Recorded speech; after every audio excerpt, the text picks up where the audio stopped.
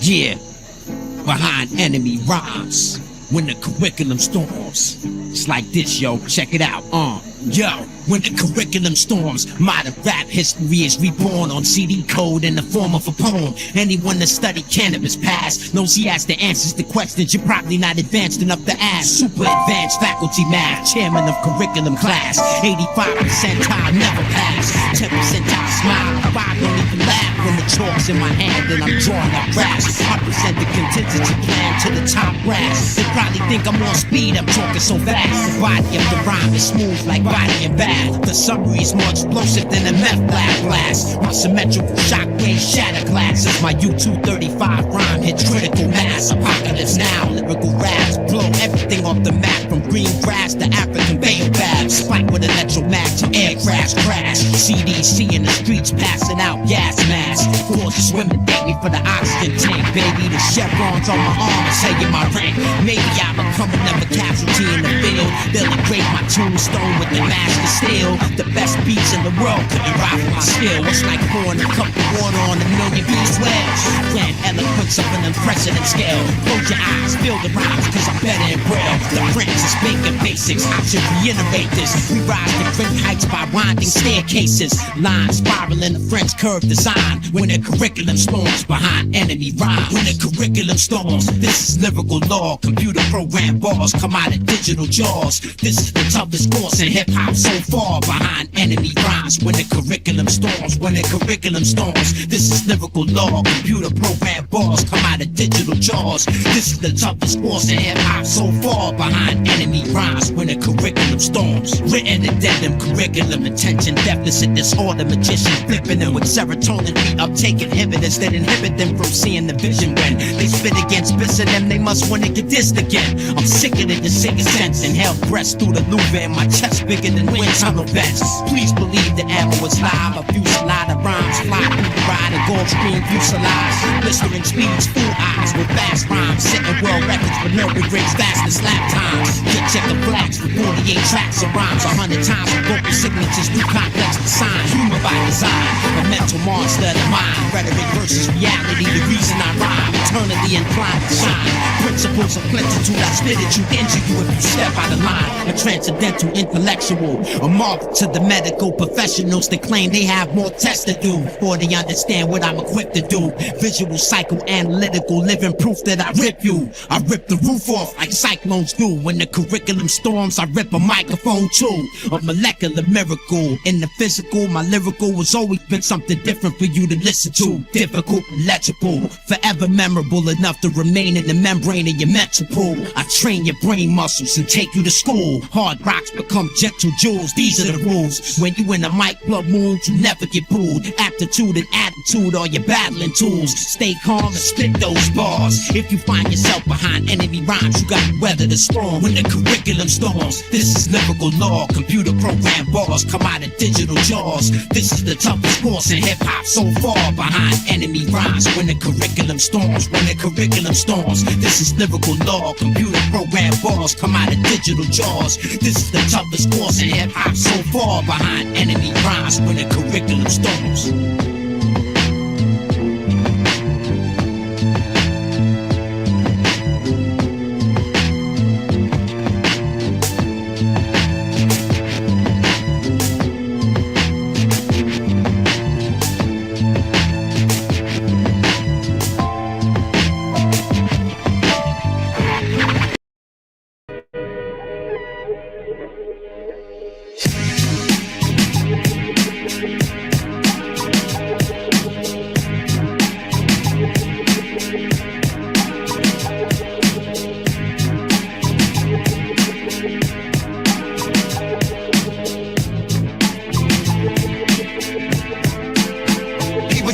Harvard at 16, child prodigy, math was specializing in complex analysis geometry.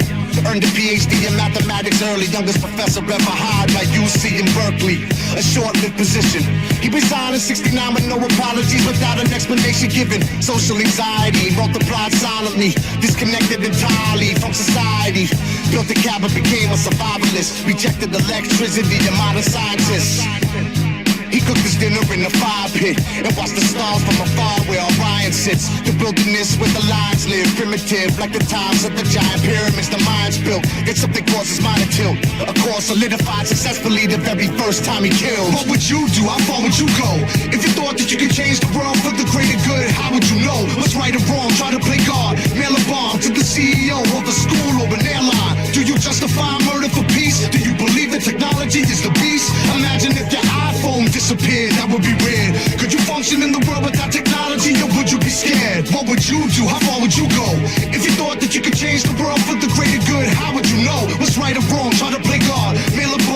CEO of a school or an airline? Do you justify murder for peace? Do you believe that technology is the beast? Imagine if your iPhone disappeared, that would be weird. Could you function in the world without technology, or would you be scared? Exploding octopus, blockbuster in the six-finger hand. Booby drop a box and shock the populace with wishful plans, initially ignored. Industrial society and its future, the manifesto of Kaczynski's war.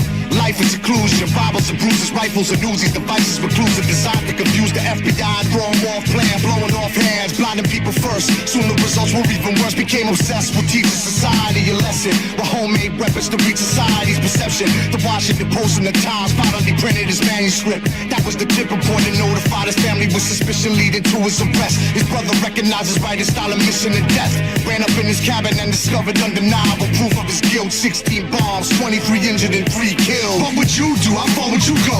If you thought that you could change the world for the greater good, how would you know what's right or wrong? Try to play God, mail a bomb to the CEO of a school or an airline. Do you justify murder for peace? Do you believe that technology is the beast? Imagine if your iPhone disappeared, that would be weird. Could you function in the world without technology, or would you be scared? What would you do? How far would you go?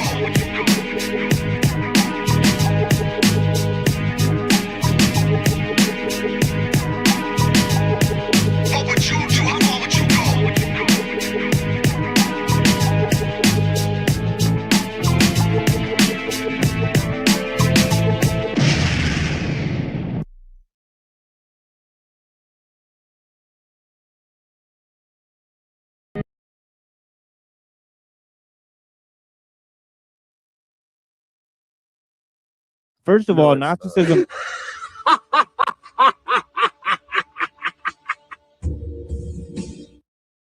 All right, I guess we'll do the mid-sentence thing. Yeah, I mean, first of all, Gnosticism isn't a fucking specific heresy that's mentioned in Irenaeus. It's a aspect of heretical teachings, and there's many different Gnostic heresies. So which one would be transhuman? So it's like it's not even a specific heresy within his. It's a combination of heresies for one. Right. Like, it's like Chiliasm, like the Gnosticism does play a part in it. I'm pretty sure I could find a quote that would probably best break it down. But yeah, you're not going to see that with these guys. It's sort of just like they have a broad brush to these terms, and they just, which, I mean, he's right to the extent, like, when I say things like, Gnosticism is a many-headed hydra, I believe that to be true, you know what I mean? But I don't ever hear them using those type of terms to try to explain it, because it is like that. But I mean, most heresies I see like that, like the Monophysites.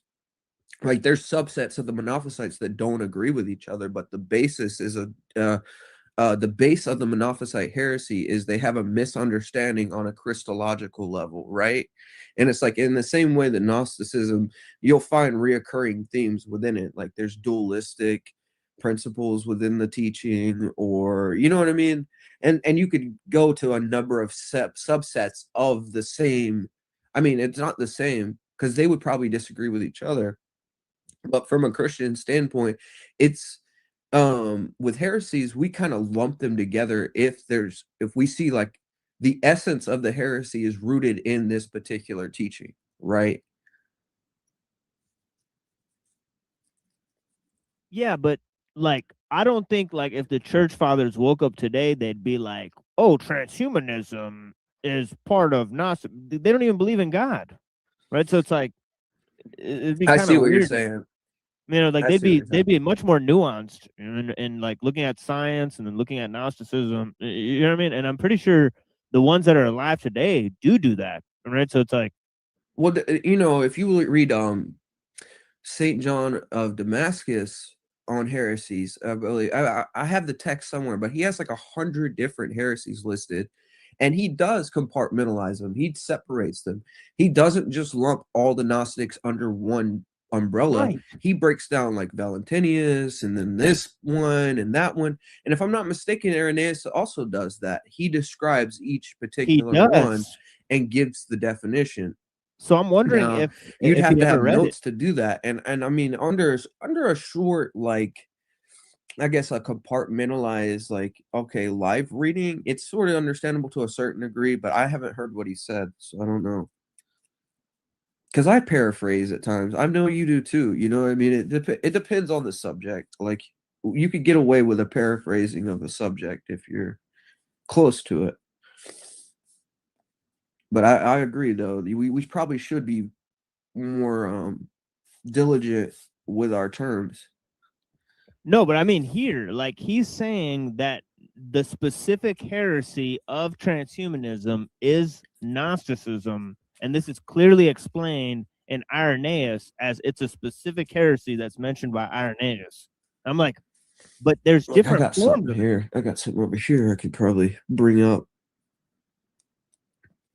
So, heresies. Because Let's he's see. got the Sethians, he's got the Valentinians, you know, you got all these different, you know, you got the you got all these different groups, right? That he I have mentioned, a right? You got the Montanists section in my right? archive dedicated to heresies. There's like over 100 heresies that it mentions. Right, exactly, right? And So it's been pretty helpful over time. But yeah, St. John of Damascus, about 100 heresies in brief. Where do they come from? What did they originate from? There are 4 mothers and prototypes of all heresies, namely barbarism, Scythianism, Hellenism, Judaism. From all other heresies originated. He says, barbarism, a heresy which itself continued from the days of Adam to the 10th generation, to the time of Noah. And it's called barbarism because the people of that time had no leader or single agreement, but whatever each one established for himself in preference to his own will, that became a law for him.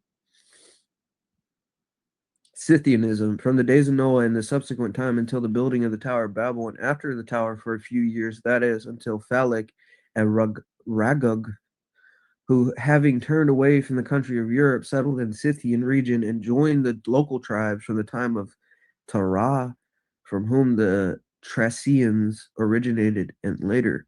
I mean, he goes down the list. He's got the Pythagoreans and the Peripatetics.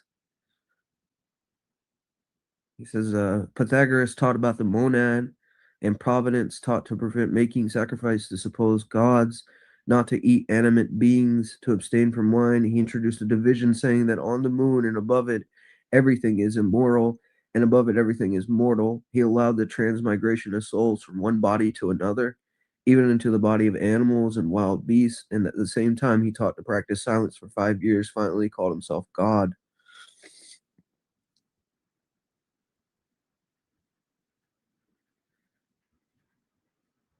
Maritanism, Epicureans, the Stoics, the Platonists, Gorfines, Jubacites, Essenes, Dosphins.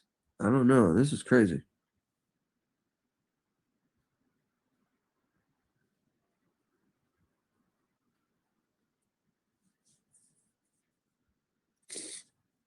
Oh, he's got he says the Jews have 7 heresies. He says the scribes there were lawyers and interpreters of the tradition of their elders, with excessive zeal observing rites which they did not learn from the law, but they themselves recognized as objects of respect and works of justification according to the law. The Pharisees, by the meaning of the word, apostates. They led the highest life and are supposedly more tested than the others. They, like the scribe, recognize the resurrection of the dead, the existence of angels, and the Holy Spirit, and their life is distinguished. They observed abstinence and virginity for a time, fasting on Saturdays, the purification of jugs, dishes, and cups, like the scribes, tithes, first fruits, uninterrupted prayers, zealous types of clothing, consists of robe and dalmatics, or a garment with sleeves, without sleeves rather, with an expansion of the purse, that is, strips of purple, crests, and buttons on the crest of the robe. It served as a sign of abstinence observed by them for a time. They introduced the doctrine of birth and fate. And he's got the Sadducees, according to the meaning of the name, the most righteous. They described from the Samaritans, and also from a priest named Sadok. They denied the resurrection of the dead, did not accept either angel or the spirit, but in everything else they were Jews. You got the Immoral Baptist. They were Jews and everything, but they claimed that no one would obtain eternal life unless he was baptized every day. Whoa, dude. Could you imagine being baptized every day? Yeah, it's kind of like what like Muslims do, like before we pray, we kind of like do like the baptism thing. So I don't know if it's similar, but yeah, it's like we say we do baptism 5 times a day or something like that. I don't know.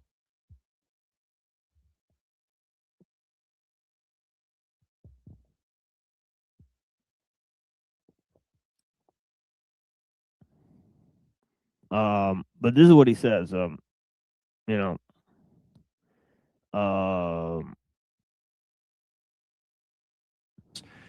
how many of them automatically know the history? Like, how many of them who've even read through even a little bit of Saint Irenaeus against heresies? None, almost none. And you're amazed. You're like, how did you arrive at such a specific heresy without having any knowledge of a previous, that it's already been developed as a heresy? Now, from my perspective, that points to the timeless truth of Christianity, that the fact that it's almost a blessing. This is my white pill moment. It's almost a blessing that heresies keep showing up in the way they do, without any reference to church history. They still. So I'm curious to know what specific heresy he's talking about from Irenaeus. And since he read it, he's claiming he read it and everything. And he's like, because it relates to transhumanism. So I'm trying to figure out which specific. I wonder what he means by that statement. Like, it's a blessing that heresies keep showing up. What's that? I think he's trying to say in the sense that the devil can't recreate anything new. So I mean, I guess he's just recycling the same old ones or something. Well, he said that any rejection of the Christian dogma is basically heresy, and he said it's the same heresy. I'm like, I'm kind of like getting confused by that. It's like, what do you mean every rejection of Christianity is the same exact heresy, right? That doesn't make any sense. Like, and wouldn't like non-Christians be aware of some Christian teachings, like through the circumcision of the heart or whatever? You know what I'm saying, right? Is like what I'm trying to like. I don't know. Maybe I'm wrong, but so like, I'm pretty sure there's a thing where like non-Christians know that some aspect of the truth or something like that, or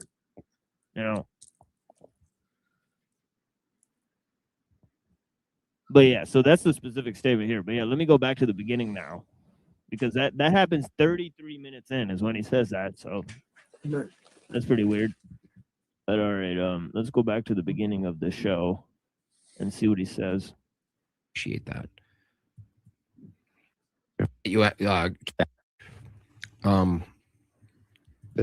That's perfect. Okay. Hungarian and sending that to us. That was awesome. Really appreciate that.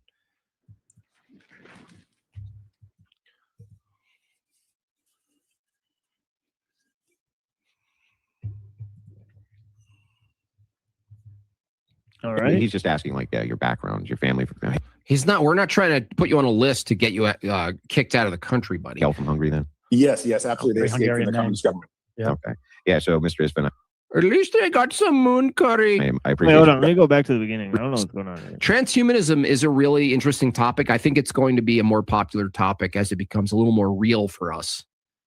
Insofar as what these people are willing to do to transform themselves out of humanity. So I want to see some of it. That's right, because the thing is like they keep trying to argue during the debate with this dude that. Well, wasn't that the whole purpose of I don't know what happened in 2020, and like I think there's a guy named Henry McCall. He wrote a book. I think it's called like the Illuminati Volume 4 or something. It's weird, but in the book he says the whole purpose of those shots or whatever you know, of liquor, we'll just say that, was to hook everybody up to like a control grid. I don't know. Who knows, dude?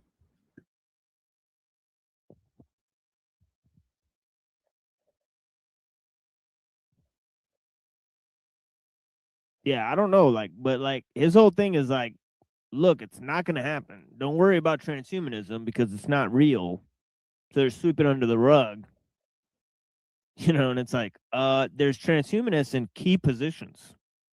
You know, you could look at like Musk, you could look at Sam Altman, you could look at Marvin Minsky, you could look at Ray Kurzweil, you could look at like, you know, all the different. You look at like Stuart I'm gonna be Brand. right back. Yeah. Hey, I can't hear you, bro. Yeah, I don't know what to do about that. It's crazy, man. What is going I don't on with know. this? I had to leave and come back, dude. I don't know what's up. Yeah, for sure. Yeah, leave and come back. Yeah. I want to see. Hey, Max. Hey, buddy. Thank you for your gift. I really appreciate you, man, sending that to us. That was awesome. Really appreciate that.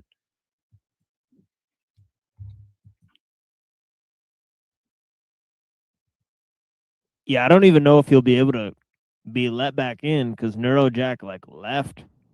So now I'm just here by myself. Okay, there you are. Like, all right. Like, all right. Yeah, I don't know if he's coming back.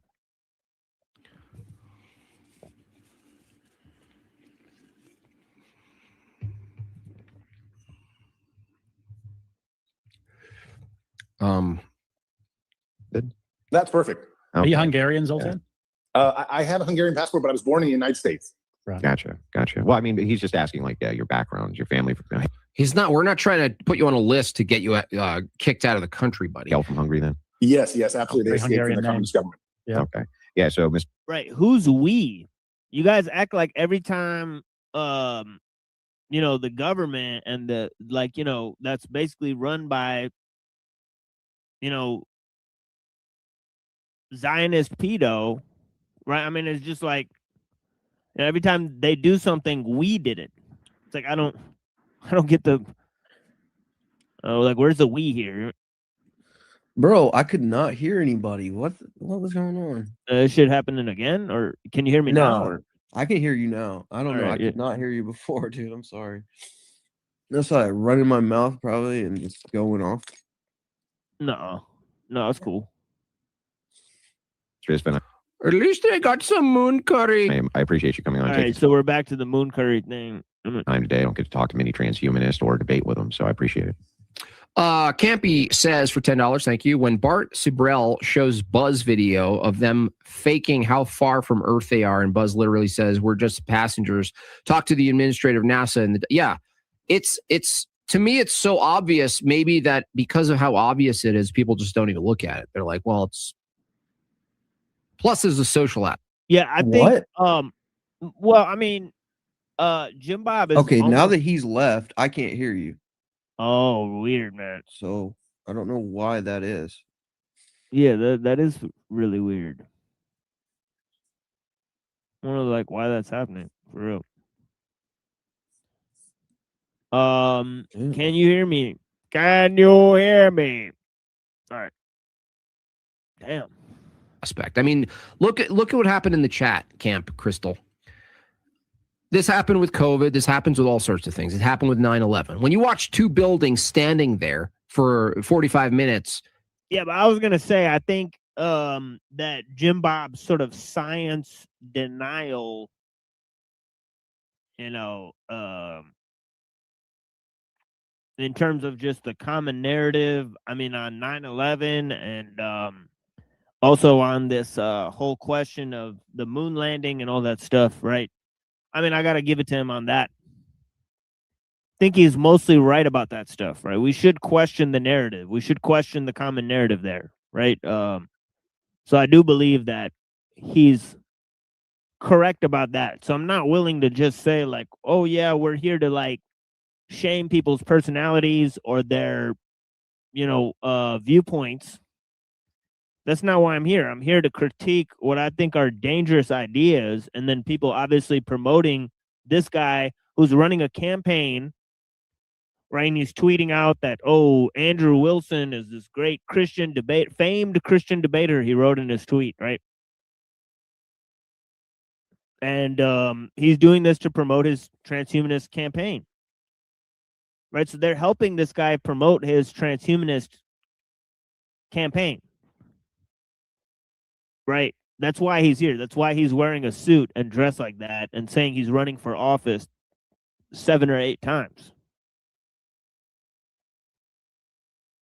Okay. And also, it's interesting that Wilson sent Rob Noer to a Republican convention to go and argue about stuff. I wonder if they go there to promote transhumanism too. And say, no, we need to promote the most up-to-date scientific technologies, right? But we need to do so under a Christian ethos, right? With full tension, and the tension disappears with no obvious reason other than bombs. You get gaslit. You go, no, that doesn't work. 2 towers don't fall free fall speed onto their own imprint without any help. That doesn't happen. The fact that they were standing before they fell demonstrates that the tension was there. If the tension was there, then the speed at which buildings fall is slowed because there's tension. There's stuff in the way. That's physics. You had to actually deny physics to accept that. Got no air, man. Wait, was he saying that space was fake earlier? Oh shit, he can't hear me still. I can hear you. Oh, all right. Shit. Yeah, so what it was is when he left, for whatever reason, I couldn't. I don't think it's because of that. I don't think it's because of that, because we were talking when he left before that. So, but I mean, it's been twice that's happened. When he left, it wouldn't. I couldn't hear you. Yeah. I don't understand, dude. But earlier, see, I had a different issue yesterday. This isn't the same issue. For whatever reason, like I'm having some registry problems because so if I use my phone, right, there's this app called StreamYard Guest. And on StreamYard Guest, I don't have any of these problems. But when someone sends me a link on a normal computer and I click on this link, I'm having a lot of technical issues. So there'll be like a glitch where, let's say he leaves, then I can't hear your audio. I know that's just what happened because I watched it happen. You know what I mean?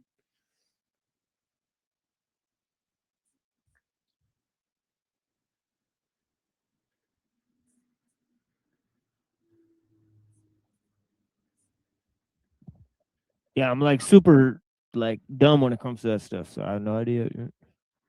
Yeah, I think it was just that probably shouldn't normally happen. It's just like a somebody said last time that your input and your output shit might be fucked up. So next time that happens, maybe check the settings and see if they switched out your settings or some shit. Okay, yeah. Well, I'm looking at audio right now. Because you want your mic to be your MacBook input and the speaker Pro. to be your output or whatever. Right? So, yeah, it's good right now. We're good. I might have to switch that if that happens again. It might be on my end. Yeah, or some shit. Yeah, so yeah, we'll figure it out.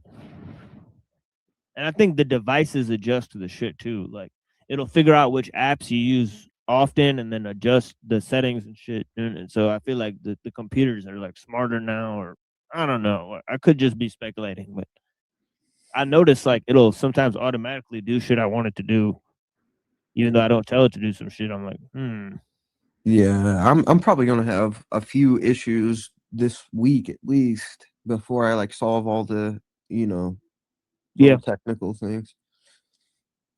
I'll be right back though. I'm here though. Yeah, for sure. All right. The narrative of 9/11. That's what 9/11 accomplished. It got nearly 80, maybe 80+% of the United States and the world to deny physics itself. Physics. And we're all surprised how many years later that people think men could have babies. Why? Okay, so I said he's denying science or whatever, and then he said that people who deny that 9/11 wasn't rigged are denying physics. Wouldn't they just be denying that the government tells the truth? I mean, it's a lot more simpler than that. Like, we don't have to, like, assume, like, they're changing their fucking worldview every time they make a statement about politics, like, or about a false flag event. Like, who's making a statement about physics when they make a statement about a false flag event?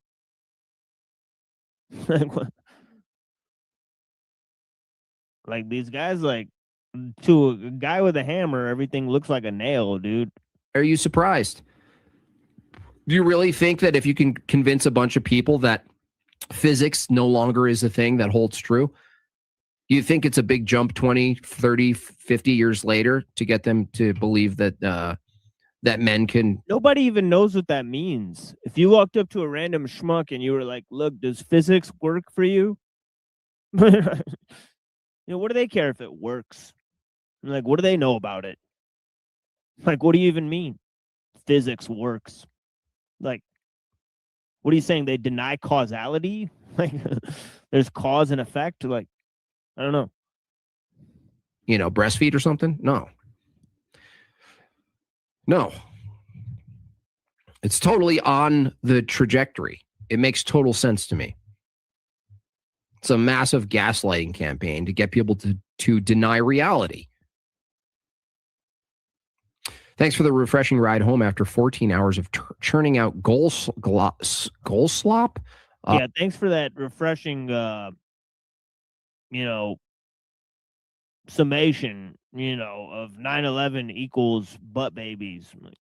All right, yeah. Makes perfect sense. You're welcome, dude. You're welcome, Scribs. Thank you for working so hard. All right, gentlemen. Well, we'll kick it over to Bruce Buffer, who's just waiting backstage, and then we will get into the opening statements. And now, for the thousands in attendance, let's get ready for Rumble! How does Jake not get copyright-written strike? I mean, why does he play that gay-ass shit? It's literally played out, lame introduction. It's not a Rumble. They never even fight each other at all. They never even so much as argue with each other. It's literally a polite discussion. When he comes and debates like people like me, right? He's trying to like eviscerate our worldview, and his followers are all like, "Whoa, your beliefs are untenable." Right now, when he talks to the transhumanists, he's like, "Your beliefs are okay. You're perfectly consistent. It's just I don't agree with you that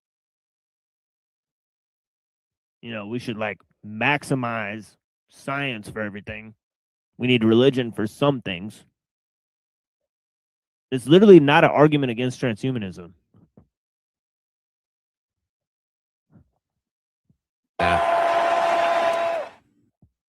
I found myself at a time in my career where I knew I needed... Look at this. U.S. Army veteran. Look at these Pogo commercials on Jim Bob. I mean, this is just sad. Purdue Global helped this, what is this guy, Don Lemon's son? Like, this is weird. To finish my education, I chose Purdue Global because the faculty understood the different things that military students were dealing with. Deployments, mobilizations. I'm a dad, I'm a husband, now. Okay, man.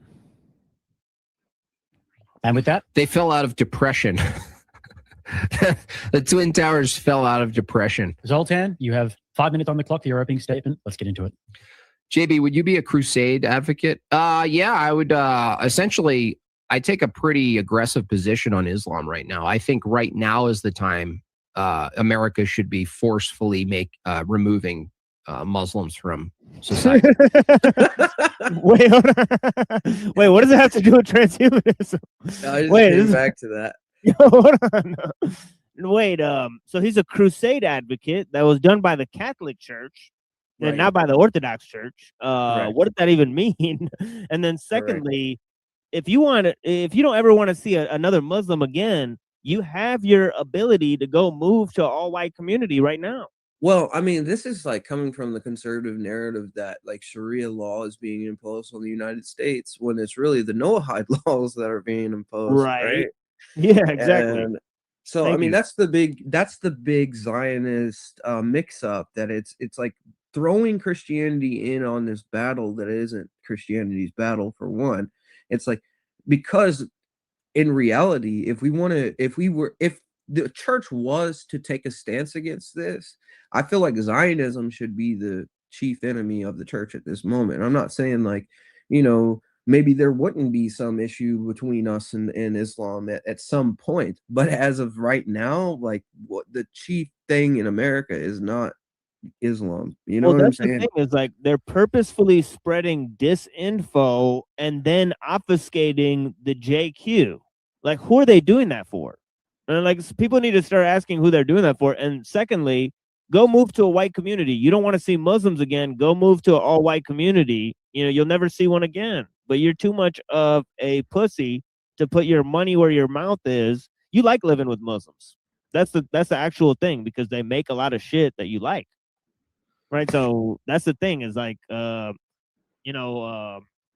is the problem. It's like Muslims do a lot of shit in a society. They work at the grocery store. There's some of them are doctors. Some of them work at the car dealership. Right. So I've seen Muslims have all those jobs in America. Right. So so if he wants to move and not have Muslims do any of those things for him, he can move to all white community. All right. So this is the thing, is like, but that doesn't have anything to do with Christianity or transhumanism and supporting the fucking crusades that are ran by the Catholic Church, you fucking dumbass. Well, check this out. Like, okay, on his point, like the Noahide laws, for instance, right? What they don't like talking about is this: the Noahide laws are a set of imperatives which, according to Talmud, were given to God as a binding set of laws for the children of Noah. That is all of humanity. According to Jewish tradition, non-Jews adhere to these laws are said to be followers of Noahide and regarded as righteous Gentiles who are assumed of a place in the world to come. On the other hand, it says that belief in Jesus Christ is punishable by decapitation, by guillotine. So this is what the Jays are teaching, right? And it says the Noahide laws have been formally introduced into the American legal system, and the racist psychopath Sneerson honored as a spiritual seer. They conflate the American Constitution with the satanic Jewish tyranny. And this is literally in Congress has passed this. It says, whereas Congress recognizes the historical tradition of ethical values and principles which are the basis of civilized society upon which our great nation was founded, whereas these ethical values and principles have been the bedrock of society from the dawn of civilization, when they were known as the 7 Noahide laws, whereas the Rabbi Menachem Mendel Schneerson, leader of the Lubavitch movement, is universally respected and revered. We turn to education and charity to return the world to the moral and ethical values contained in the 7 Noahide laws. And you could find this on the government track.us, Congress Bill 102. I have that text. I could send that to you. So this is like an official decision by Congress to conflate the Constitution with the Noahide laws of the Lubavitch sect.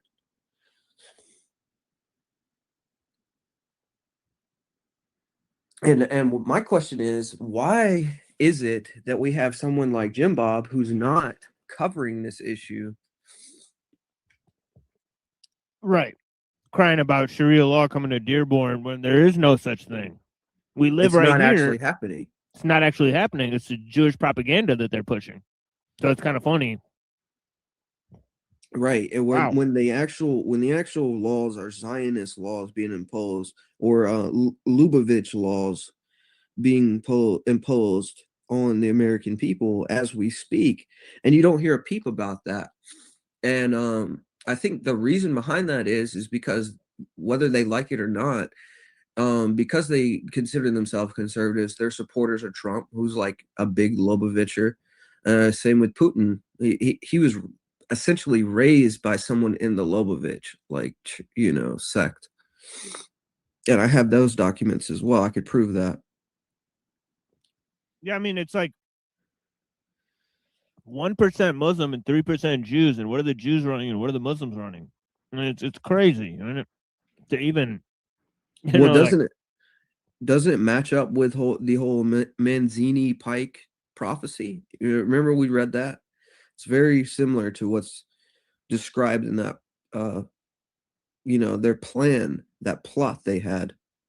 right? Somebody believes it because they're like, no, we should support the Catholic Church crusades as Orthodox, even though we don't support any of their theology or their other decisions. And if you recall, within that, it's like they want to pit the Zionists versus, Islam.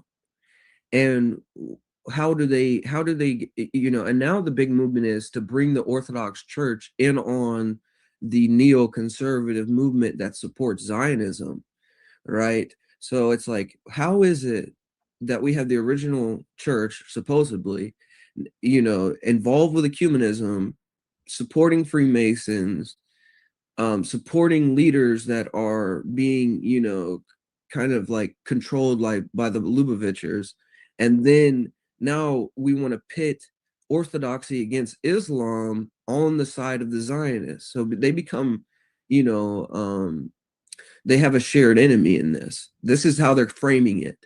So it's like, it's okay to side with the Pharisees as long as you're attacking Islam. That's really what it feels like, Yeah, because like whenever like Palestinians, defend themselves against the Jews, right? They say that Muslims are attacking Israel. Right. But when the Jews go blow up the Palestinians, they say that, then they all of a sudden, don't become Muslims, they become Palestinians magically. Right. So it's just funny how that works, but nobody's willing to call the Israeli army Jews. Oh no, it's only only the Zionists are the bad ones that kill people. Amazing. Mm-hmm. All right. And it's an egregious double standard. All right. It's like they're killing Palestinians, and it's Palestinians that are defending themselves, not Muslims, and they're defending themselves against Jews, not Zionists. Like, what are you talking about? Well, the Zionists in the Western world, like that, like you read like Herzl and all these people, and like the bankers that supported the Zionist movement, they viewed, Mr. H as this perfect ploy to give them cover so they could take that land from the Palestinians. It's like, we're going to use the anti-Semitics for our cause.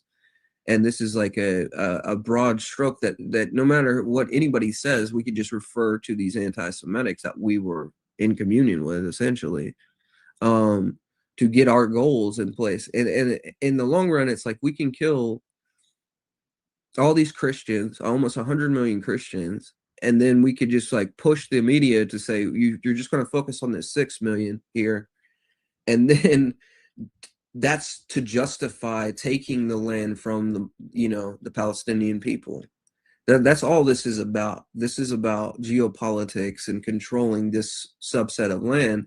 And if you notice, it's like there's all this talk about concentration camps. Gaza has become a concentration camp. Like, no one really talks about that. There's thousands of deaths happening there. And then when it is talked about, it's sort of it's like, well, we're doing the dirty work for you. That's what the Zionists want to sell to the American people. It's like, we're doing the dirty work for you. What do you want these terrorists taking you over?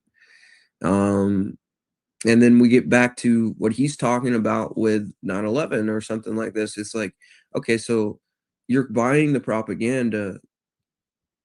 And I'm not saying that there wasn't maybe some truth in the like goading these particular people into doing something. I don't know the ins and outs of it, but it definitely seems Mossad was involved. And are we going to ignore the involvement of the Mossad? And I think that's what they're kind of like doubling down into, is just like going with the narrative that's been pushed for a political purpose, and it's like we've decided the enemy's going to be Muslims, and we're not going to talk about the JQ, you know?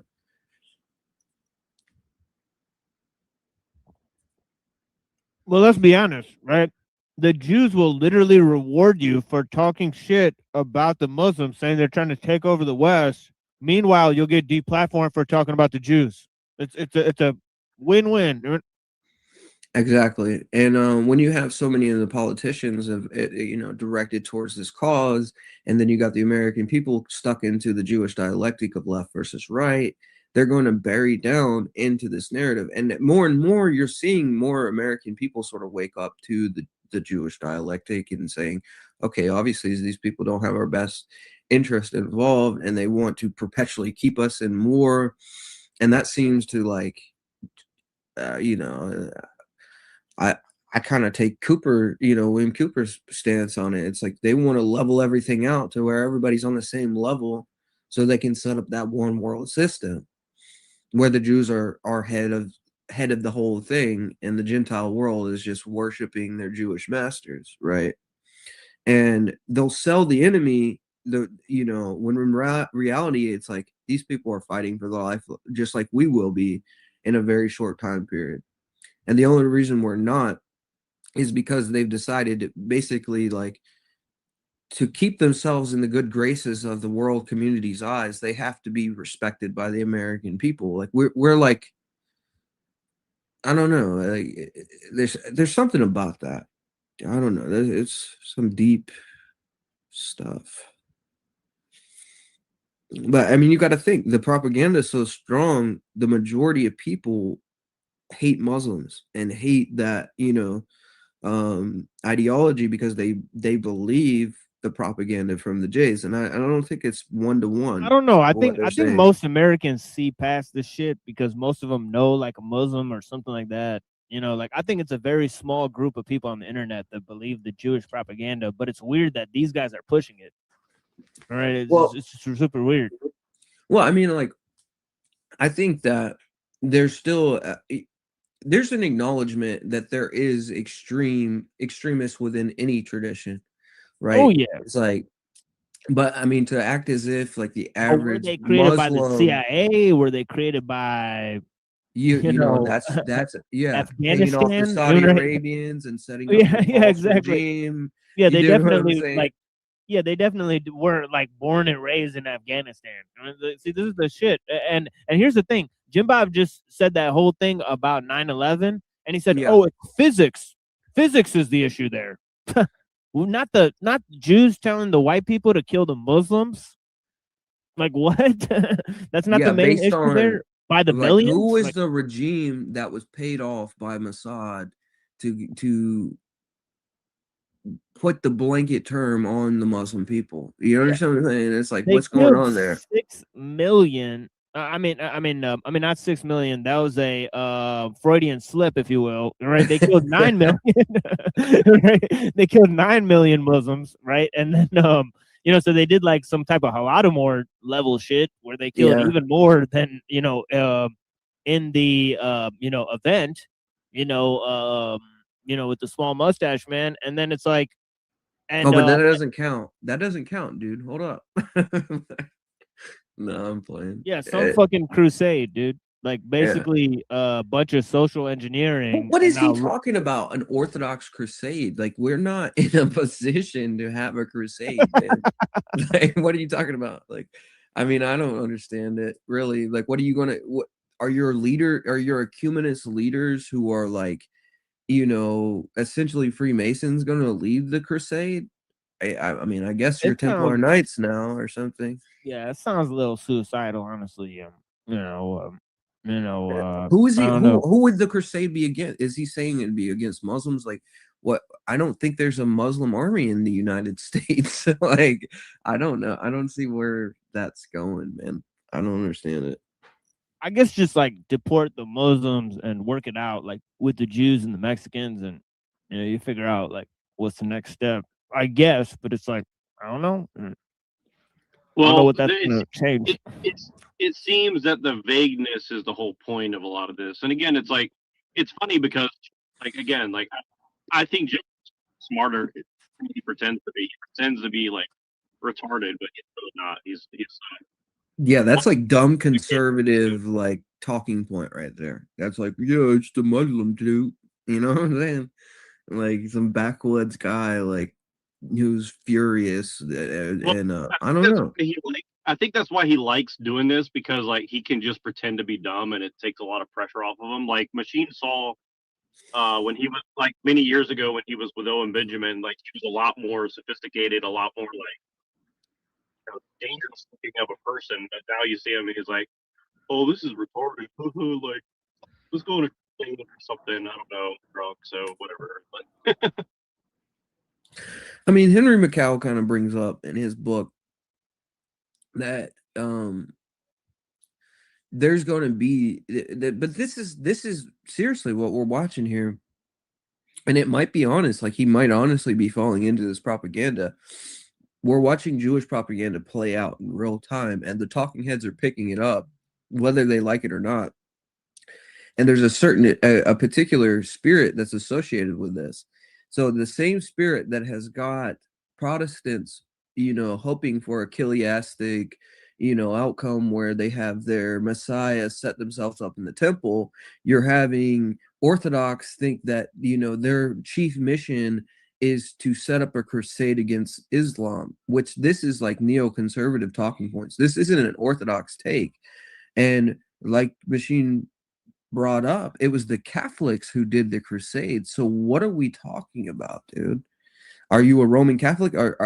Has he fallen into the ecumenist dialectic where it's like Roman Catholics and Orthodox are now in communion? So now that you can do you see what I'm saying? Like, are they denying that they're ecumenists and in the same breath affirming that they're ecumenists by the actions they seem to be perpetuating?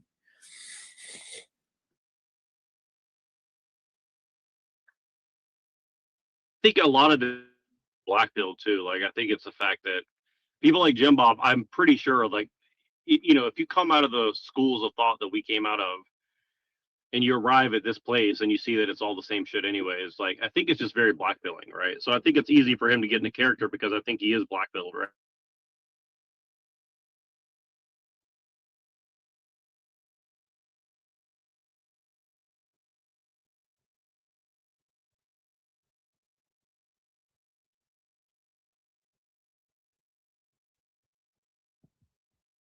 Yeah, I mean, this is really unconnected. This is the last time he actually says this. You know, he now proceeds to focus on the transhumanist debate, but it's kind of weird how he just threw that in there. He's like, "Well, I'll support a crusade against Muslims, and yeah, we need to get them out of the country." Great. Well, I gave a little bit of my opening statement.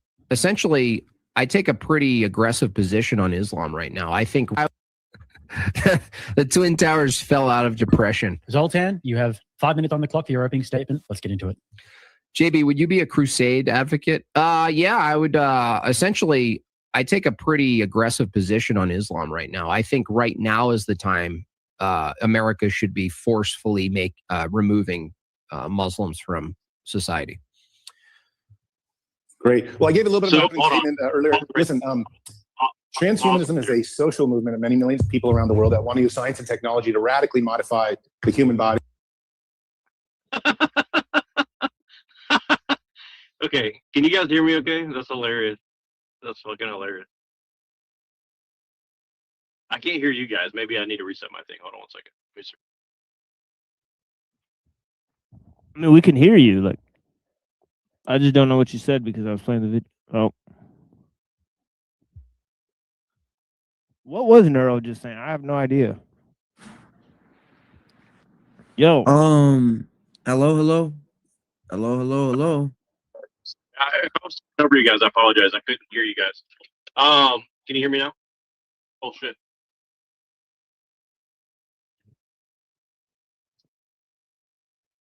Oh, okay. Interesting. Can you hear me okay? Yeah, proceed. Yeah.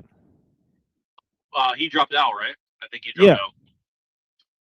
All right, cool. So hopefully he'll be back. Well, I was hoping he would hear this, but yeah. Oh, there he is. Okay. All right, cool. Okay, yeah, I don't know what's going on with the audio shit. My bad, guys. Yeah, I couldn't hear myself, but you know what I think it was? If you do this, like let's say you have the studio open, right? And if you have another link open with a StreamYard studio or something like that, like just another link with that thing there, it'll confuse itself and be registered to another page, like your microphone will be. I don't know. I think that's what just happened. Maybe, yeah. Let me see. I'll double check because I'm using Safari, so Safari is like It's saying Safari 'cause it's, so very at the top of the page, you know where it's like where it says like StreamYard.com, and then next to it, it has a little camera. Yep. With like that red camera. If that red camera has an X over it, that means that the microphone and camera for this web page is canceled for the moment. That it's directed at some other web page. I think that's what that okay. means. Yeah. Well, I definitely have a lot of tabs open, so that could be part of it. I got it. Yeah. That could be it. Yeah, I think let me just close the other StreamYard link. That could definitely be part of it. Okay, we'll try that. Yeah. Okay. So I think I'm good now. Hopefully. So, Yeah. okay. So here's what I was gonna say, and if you don't mind, Machine, I'm sorry to do this. Can you back this up like 20 seconds? Because he's using very specific language here. He's like, okay, I want to get aggressive with. I want to forcibly remove them. That's like a very libertarian Hans Hermann Hoppe, like, you remember you're talking about the Montpellier Society or whatever.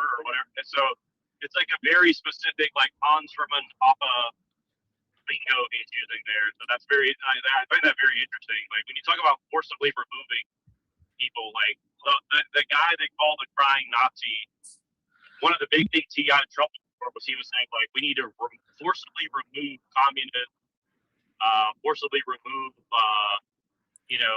left-wing people from the country and stuff like that. So I think that's why they made an example of him, because he was using very specific language like that. Historically too, this doesn't align with an Orthodox perspective. For instance, in Russia, the way the Tsar dealt with Muslims, he didn't kick them out of the country. He built mosques and gave them particular pieces of land, right? And why did he do that? He wanted them to realize, like, he wasn't going to force them to become Orthodox, and that they had the right to their decision of their religious belief, right? And there were some that didn't like this. They were like, well, what if people like become Muslims because you're allowing these mosques? And he was like, that's up to the individual to make that decision. It's not up to me as the Tsar and our government to force people. And this is considered a saint within our tradition, the Tsar, right? Tsar Nicholas II. In the same way, like, yeah, you'll find like early on with Constantine, there was like an issue with the pagans or whatever, and he would have like did certain things to the pagans that weren't necessarily probably the best decisions, like, kind of like forcefully trying to kind of removing them in ways.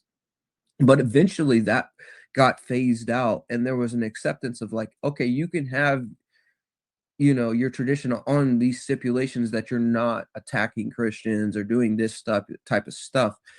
I think that he's not basing this belief on anything that's associated with Orthodoxy, right? There's no reason why you should feel as an American citizen, just because another person has a different religious belief to you, that they should be forcibly removed from the country. That's not an American belief, and that's not a historical Orthodox position either. So either way, if you were in a monarchy or you're in a capitalist society, this doesn't align. But what tradition does it align with? Forcibly removing someone because of their ethnicity or their religious belief. That aligns with the Zionists, doesn't it? Or the Talmudic Jew. Well, that's interesting. I mean, I never thought of it like that, but that is an interesting argument there. I'm not sure. I mean, I haven't looked at the Talmud enough, but I wouldn't be surprised. I'm sure they have. Well, even the Roman Catholic. Where was the Roman Catholics getting the Crusades from?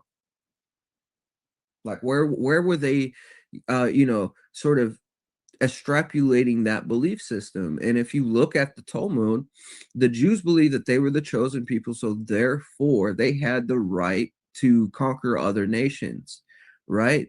And in the same way, the Roman Catholics viewed that they had ownership over the world because of the Pope.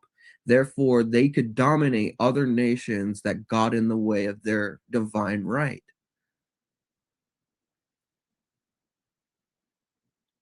It's a Talmudic belief. And it's like, this is where Christianity and Judaism assimilate. And that's why you have a book from like Michael Hoffman talking about,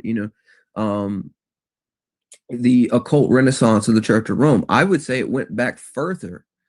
I think that, Judaism had been influencing the Roman Catholics far earlier than a person like Hoffman's willing to admit. And I believe it's the Kabbalistic tradition that's assimilating with Christianity that's causing this like chosenness and, ethnophilic type belief system to arise. And this is also assimilation between like white nationalism and orthodoxy combining. And this is an issue like I've seen a lot lately. And libertarian anarchist belief as well. Like this is basically like ANCAP, like this is like anarcho-capitalism, like white nationalism, Christian nationalism, and Christian Zionism all combined Right. into like one thing. But it keeps the mask of traditional orthodoxy on in order to be like a Trojan horse to pass it off to the American people. When in reality, what are they really doing? They want, they would gladly have Putin take over America and be the leader, right? Like, don't get it twisted. Like, these are communists that are masking themselves as Orthodox Christians, because I've seen it time and time again where they're saying Putin is based, Russia is way better off. There is no more Soviet Union. Right. Yeah. I've heard them say that too, honestly. And that means they're treasonous at the very least, right? Absolutely. It's like they're way more treasonous than a lot of Muslims. No, right. Where do you see Muslims sort of like, all right, let's set up, Iran over America, like the Iranian president over America. You know what I mean? You're not saying, or whatever, like, let's take this prime minister and put him over here.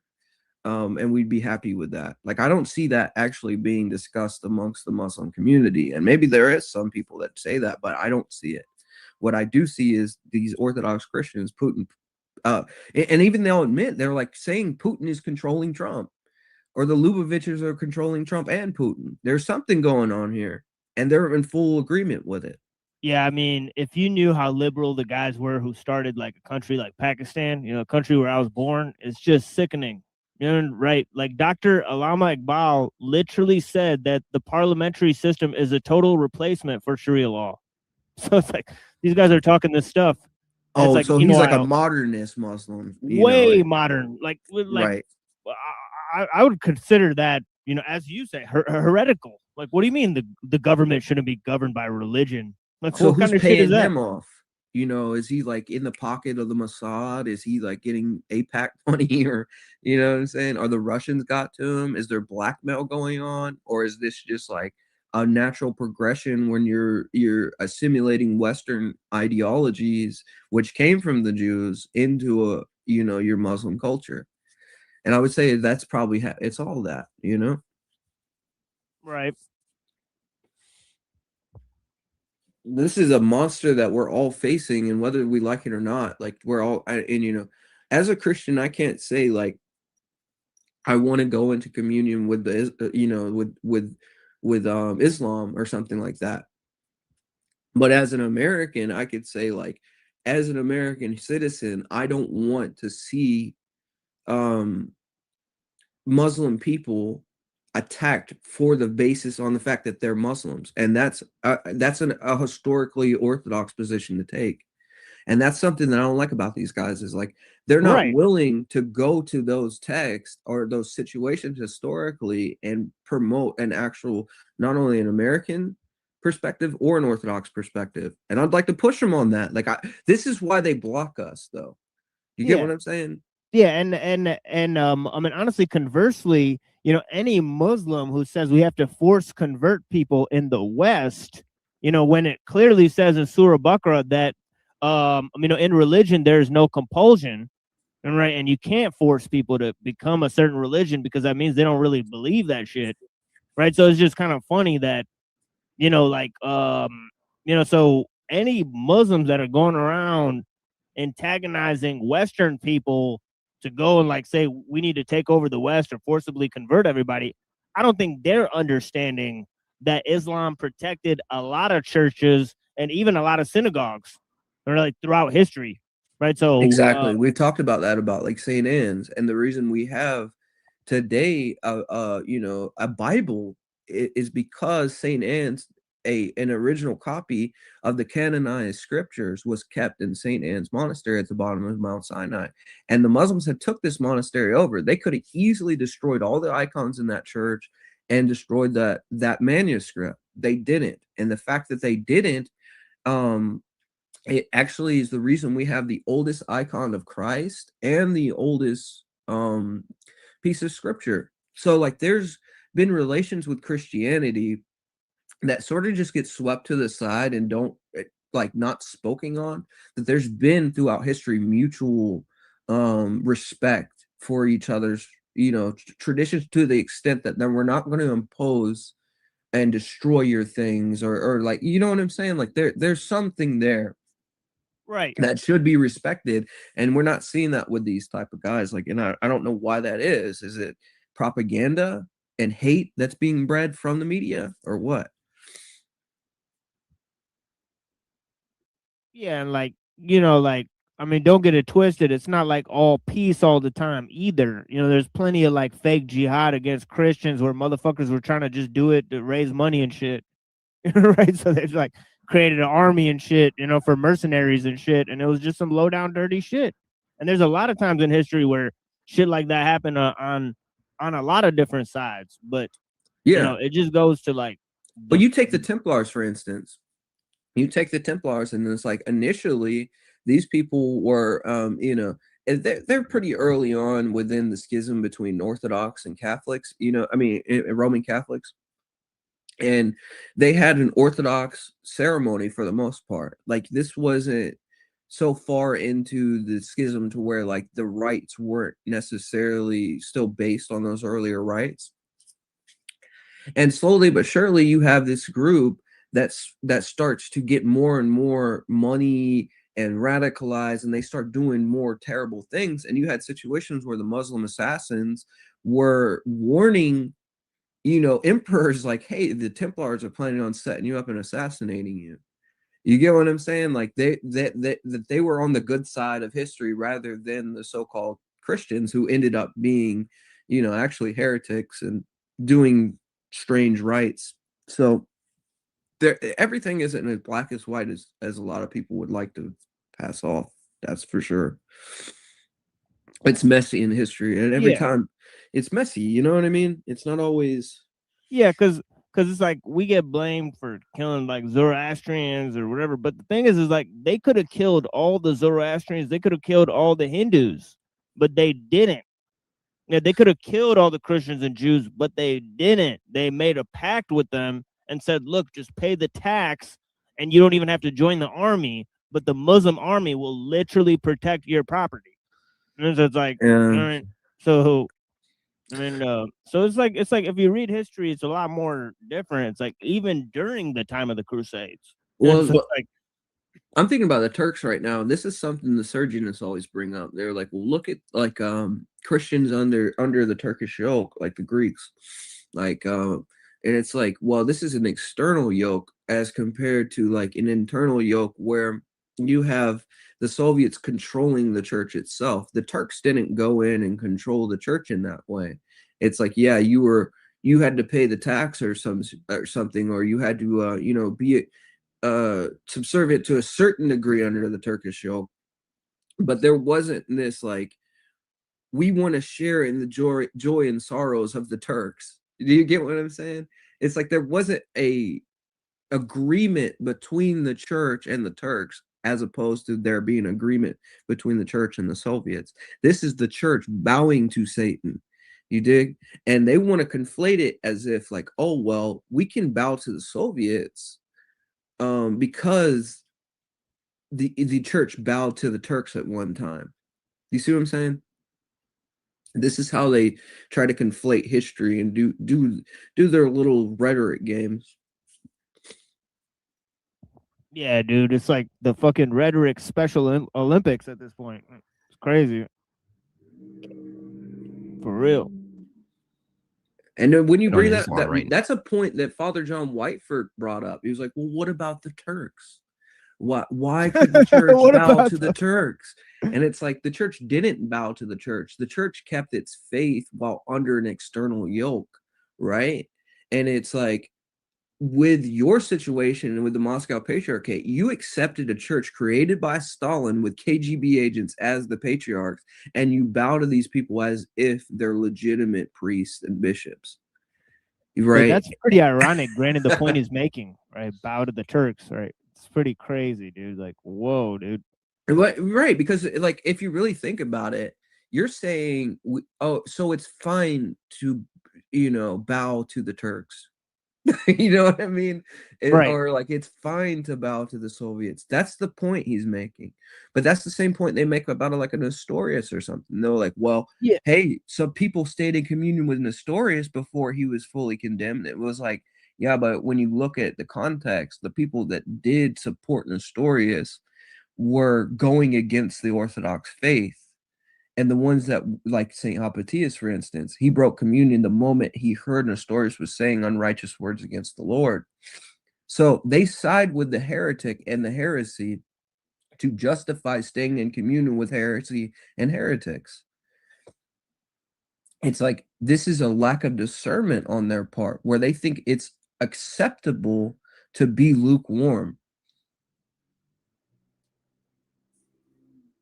Well, I would say that it's also, I think, and this is not giving them an out, but I think that there's a lot of political deception in a lot of this. Meaning, like, I think there's a much higher level political game, and this is kind of like running interference for whatever that game is. I would say, Right. Yeah, absolutely. Well, the ecumenists have this game going on, right? Where the ecumenists want to make money off of political deals with Roman Catholics and Protestants, and the politicians that are supporting those Roman Catholics and Protestants within the World Council of Churches. And the World Council of Churches is set up by Freemasonry. How many politicians are involved with Freemasonry? So if you, as a member of the Orthodox Church, can do deals with the Roman Catholics, the Protestants, and the Masons, then you're opening up a world of business opportunities that you wouldn't have otherwise. So they want these connections while pretending like they're not doing this. And it puts the faithful in a situation where they have to sort of, in order to stay comfortable in their churches and receive the funding, because they're getting the funding from these other organizations, like, I can't think of a name of a place right now that sends the money, but they send them millions and millions of dollars to have nice vestments and nice churches and all of the material things that they think makes them the church. By doing this, they have no choice but to justify their situation because they're getting all these funds. And it's like, well, the means justify the ends. As long as we're getting all the funds we need to do our services and keep our priests, paid, and, our church is nice, and we can pay off our little like platform shows where our talking heads like keep getting more and more people to fund us, then,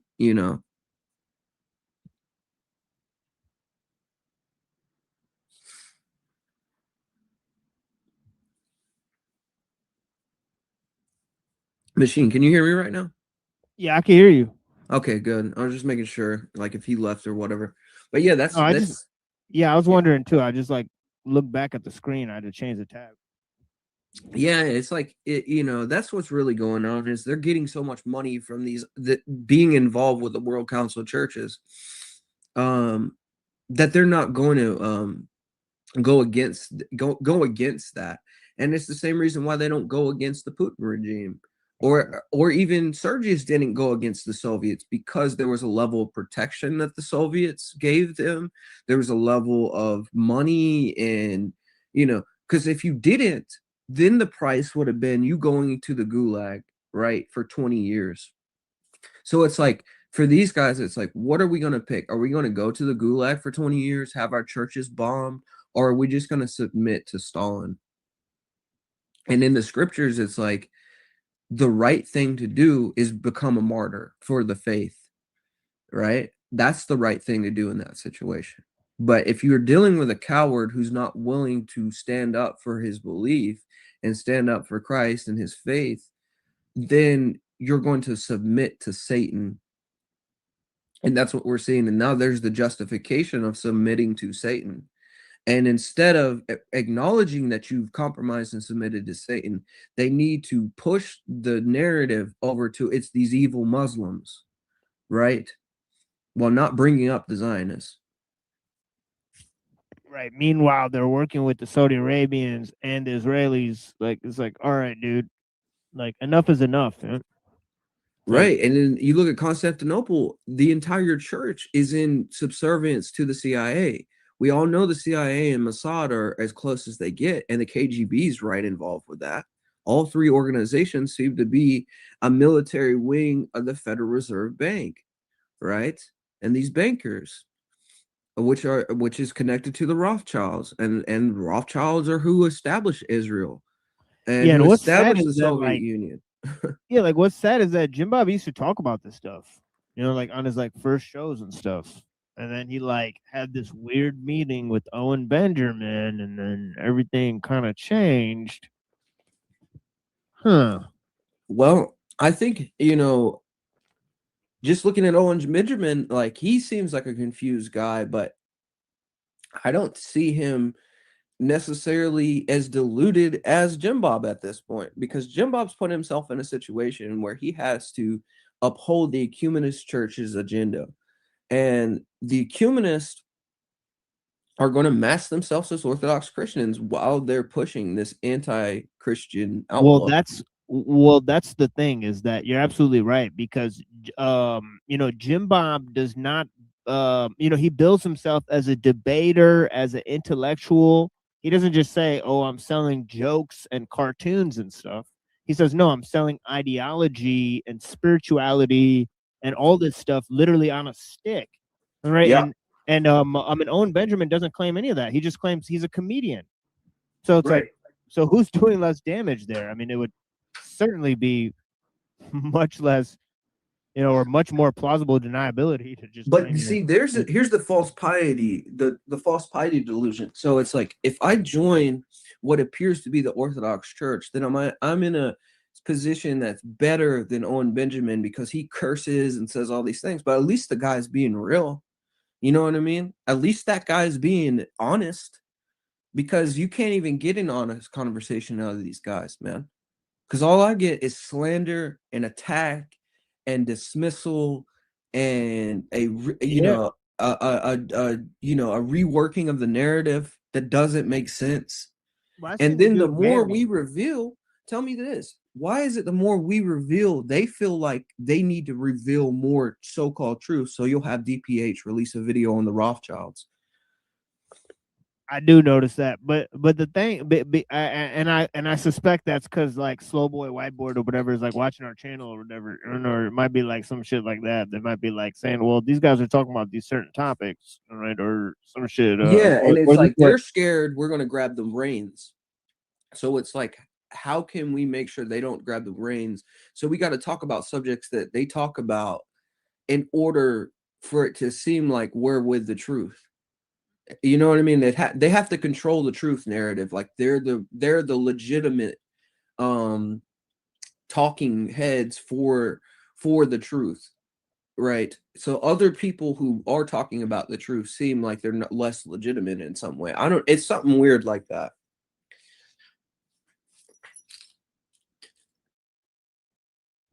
Yeah, it's fucking creepy, but like, yeah, it's like, I mean, this whole thing, transhumanism. This is the topic that we talk about. So it's kind of weird. Right? It's like, but that's why I've spent so much time focusing on this one, because I don't have time all the time when they're talking about who you should fuck and the dating issues and all this stupid shit about social and political issues and whether you want to ban Muslims. Yeah, I'll skip all of that stuff, right? All those retarded prescriptions for society and politics that they have that aren't going nowhere, and just focus on the main issues. If they're debating, either transhumanism or Zionism, those are issues that are pertinent to our discussions. So I'll go ahead and watch those ones. Listen, man, this is something that needs to be brought up. I just remembered the who funds them. UNESCO funds them. So check this whole thing out. Wait, so who? UNESCO is funding the ecumenist churches. So the church he's Oh, involved yeah, in, they're funding the EP. They're funding that's the nasty work. Antiochians, dude. They're funding these people, man. The same. You're telling me that the same institution that created Planned Parenthood is funding the ecumenist churches? and look, Aldous' brother Julian coined the term transhumanism. Yeah, that's right. In his book in the 1950s, he was the first director of the United Nations, UNESCO, absolutely, and Fabian Society. Thank you. So we're talking about the people that coined the term transhumanism are funding your churches, homeboy. Damn. What are we doing, bro? Yo, we need like effects. Boom, bombshell, dog. That's a bombshell right there. That's a bomb drop. Yeah, exactly. Yeah, that's crazy. Like, shut the fuck up. They're literally being funded by UNESCO, you fucking shill coward. And it's literally coined the term transhumanism that you're now arguing against. You fucking shill ass coward. Like, what the fuck? Yeah. Like, bona fide. He was the first director of the United Nations, dude, UNESCO, and a part of the Fabian Society. Orwell's 1984, Huxley's Brave New World are soft disclosures for this plan. And we got Aldous Huxley saying this: there will be in the next generation or so a pharmacological method of making people love their servitude and producing dictatorship without tears, so to speak, producing a kind of painless concentration camp for the entire societies, so that people will in fact have their liberties taken away from them, but they will rather enjoy it because they'll be distracted from any desire to rebel by propaganda or brainwashing enhanced by pharmacological methods. And this seems to be the final revolution. Aldous Huxley, leading Fabian socialist, speech at California Medical School in 1961. So that's where they're getting their funding from, and they're fully involved with this whole anti-Christian transhumanist system by supporting the ecumenist hierarchies that they're involved with. They're funneling people into them.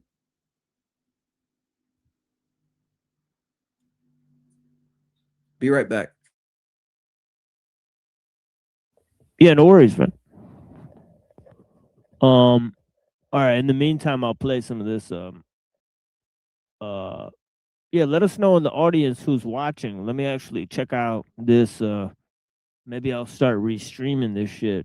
It's been a pretty fire show so far, honestly. Let me see what's going on here.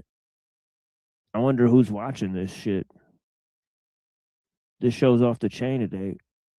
Sometimes we throw it together on NeuroJack. Last few times has been pretty good because I brought this retarded debate to the table. You know? And it's been going on. Okay, look like 2 people watching there, 1 person watching there.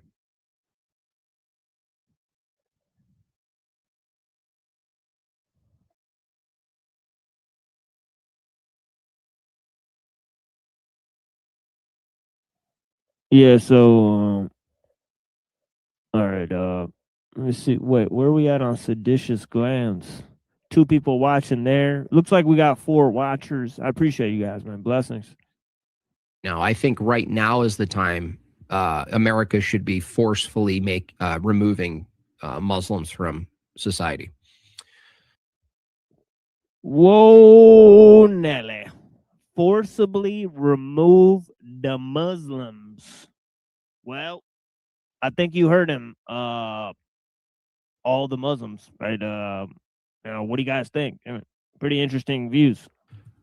Great. Well, I gave a little bit of my opening statement earlier. Listen, transhumanism is a social movement of many millions of people around the world that want to use science and technology to radically modify. Oh, and then he dropped his beer can right after he said remove all the Muslims. That's pretty funny.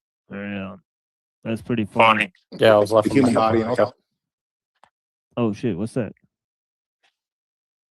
Oh wait, yeah, that's you.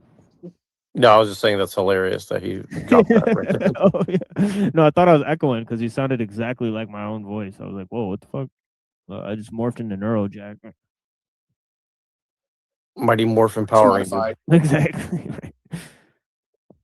the human experience, anything from, using exoskeleton suits to kind of climb Mount Everest when you're maybe a senior citizen, even to things like driverless cars, to brain implants, all sorts of wild stuff that is happening, including artificial intelligence. Let me quickly give a little bit of a background on how I even got into this. I began my career as a journalist for National Geographic. I've also been a correspondent for the New York Times. And I have been writing about technology as well as war zones and other issues for No, this is the thing is like, you can't just say like good things that are happening with technology in general. Oh, all that is transhumanism. Like, no, it's not. Transhumanist is a very small sliver of the science camp. Now, there's many people in the science camp that think transhumanism is science fiction. Right? So I mean, he's not really being truthful. He's not really catalyzing the philosophical or spiritual aspects of why you should be a transhumanist, other than just support the general direction of technology. And he actually says that transhumanism takes control of the direction of technology, which doesn't make any sense. How can a small ideology that's believed in by a small sliver of people actually control anything? Right.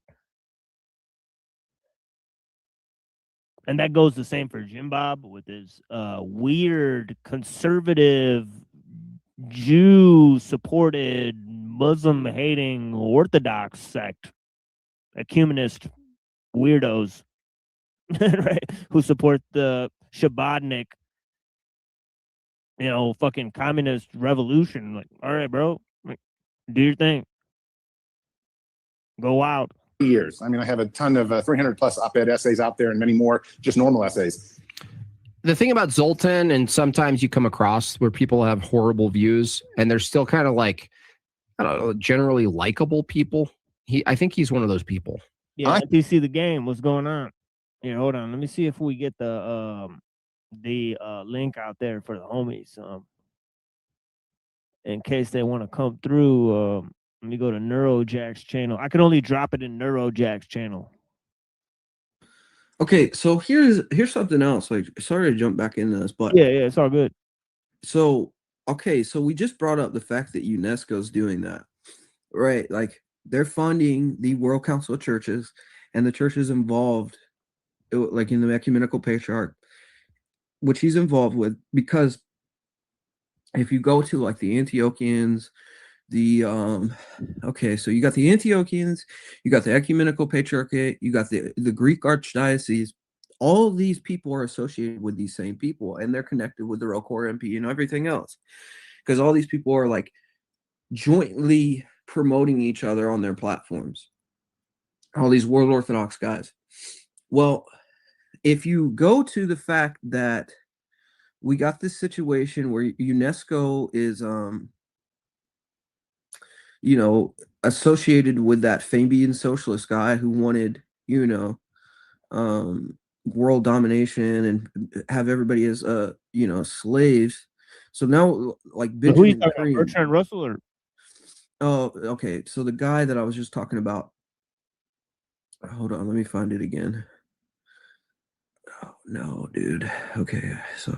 There's a few of the guys that wanted the same thing, Yeah, so it was Aldous Huxley's brother, Julian, who right? coined Yeah. the term transhumanism in his 1950. Oh, yeah. He was I covered that on the show. Yeah. Right. He was the first director of United Nations, UNESCO. Right. And as we covered, UNESCO is funding these churches that he's involved with. Right. And now this is my second point that I was going to bring up about Benjamin Cream. Oh yeah, that guy. Yeah. Benjamin Cream. Where's he at? Let me find this thing real quick. This is crazy. Does he talk about aliens too, Benjamin Cream? Yeah, he does. Okay, But he was like a big proponent. I know this dude. I know this, bro. Like this is the dude that was talking about crab circles and Space Brothers and shit. Yeah, man. I think I know this dude. No, Benjamin Cream. Okay, yes, this guy. Hold on. Now, what I'm about to bring up is about to be crazy. Because he's a big part in this whole puzzle. All right, where are you? Where are you at, man? We'll go into this book by Henry Mackau. And Henry Mackau exposes a lot of this stuff with like the United Nations. And okay, here it goes. Benjamin Cream, another proponent of the New Age prophet, insists that those who refuse to join this world initiation will find themselves in the minority and will have to withdraw from this life.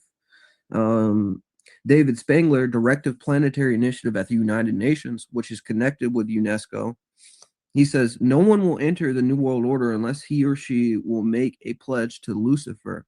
No one will enter the New Age unless he will take a Luciferian initiation. Okay, so we have these people talking about taking a LARP, a New Age.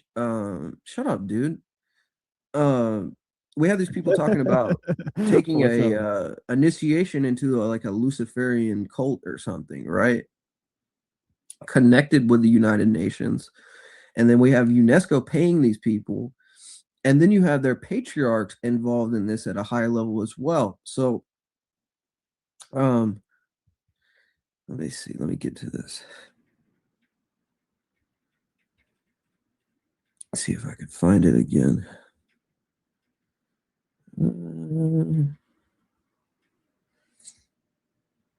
I'll take another swig of beer as you do that. Do you think? Where is it, dude? I'm about to boss these dudes up. If you ever scream LARP at me again, dude, I'll find you and strangle you. LARP, I might like it. Probably would.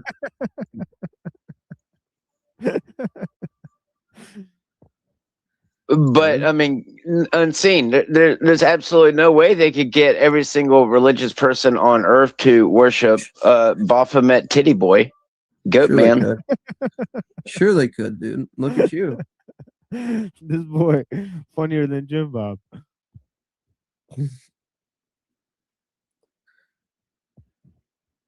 Wound up with Baphomet Titty Boy. Titty Boy. It's like the rapper 2 Chainz. I can't find it, dude. Maybe that's what Dang, he's bro. trying to say. Maybe he's trying to say he's a titty boy because he's Baphomet. He's a Baphomet. What's up, the machine lies? What's going on? Everybody. Blessings. Yeah. Oh, good, man. Yo, man, Shadow showed me that London man, man. I like the way you handled yourself there, bro. That was a weird. I mean, it just like, but because I waited for him to say like 5 or 6 things at least. It's like, all right, like let's address your statements. Yeah. And yeah, he just dunked me, man. Like Dunkin' Donuts. I was like, all right, dude, I'm out of here. Okay. I mean, you weren't even that bad. He did that shit. That was crazy. Yeah. So you remember when like DPH and that dude, what's his name? Subdeacon Ananias? Yeah, yeah. Okay, they were like Happy New Calendar Christmas. Yeah, like, that last shit year or was something. trash. Yeah, man. Well, they were like Okay. literally promoting theistic evolution and shit. They were promoting the fucking Yeah, and they were saying Happy New Calendar Christmas. So Dmitry Stanislav or whatever. This is how this all connects back to UNESCO, Freemasonry, and all of that. Like this combines all this, right? So this is something that Father Seraphim Rose said. He said, a new epoch that I suddenly felt that I had found an insight into the essence of Ikovism. Ikovism, like there's a Ikovis or something like that.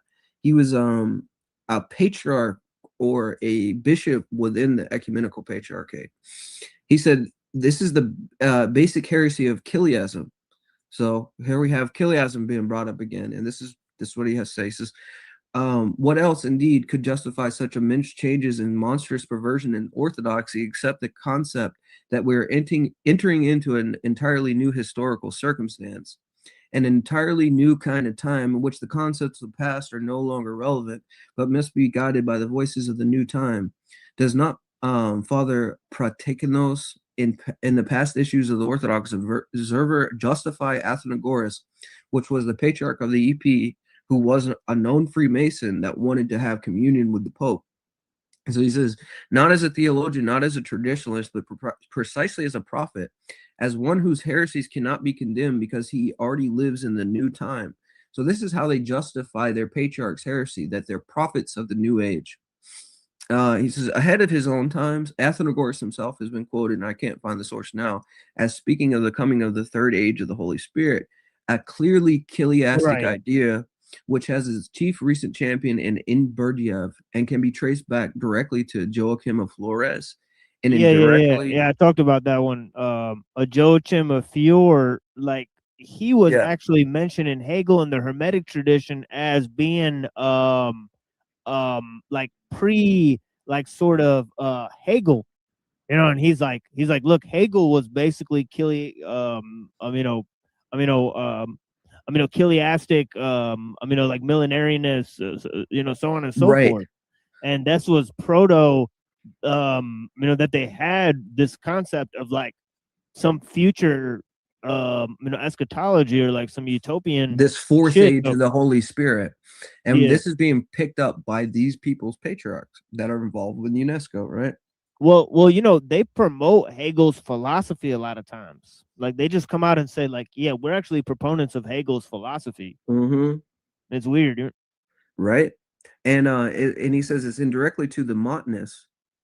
The whole idea of a new age, quote, of course, penetrates every fiber of the last 2 centuries with their preoccupation with progress, or quote, progress, is the key idea of the very concept of revolution, from French to Bolshevik, is a central idea of modern occultism, visible on the popular level in today's talk of an, quote, age of Aquarius, the astrological post-Christian age, and has owned its spread probably chiefly to Freemasonry. There's a Scottish Rite publication in America called New Age. I regret to say that the whole philosophy is also present in the American dollar bill, with its Masonic heritage in its Novus Ordo Seclorum and its unfinished pyramid awaiting the 13th stone on top. In Christian terms, it is the philosophy of Antichrist, the one who will turn the world upside down and, quote, change times and seasons. Indeed, he says, even the calendar is involved, for the most thorough revolutions from French to Bolshevik tried and failed and had to be satisfied with the compromise of the Gregorian calendar. Introduce new calendars. The Pope and Athenagoras have already expressed themselves as the new, quote, universal calendar. And the whole concept of ecumenism is, of course, permeated with this heresy and the refounding of the church. By the way, you know about this dude right here? Let's see. Alfred Richard Ulrich. Yeah, he founded that magazine, The New Age, that they were talking about. Right? Okay, yeah. And they've had like Blavatsky, like OTO guy. You know, he's a major like Gurdjieff guy and Plato and all this stuff. Right. And this magazine is influencing and influential to the patriarchs involved in their churches and the ideologies. He knew George Bernard Shaw, another Fabian socialist. Right? See what I'm saying, dude? It's all connected. Like Fabian socialism, UNESCO, the World Council of Churches, absolutely, their patriarchs. Like it's all connected, and it's directed to a Luciferian initiation to bring in the New World Order, man.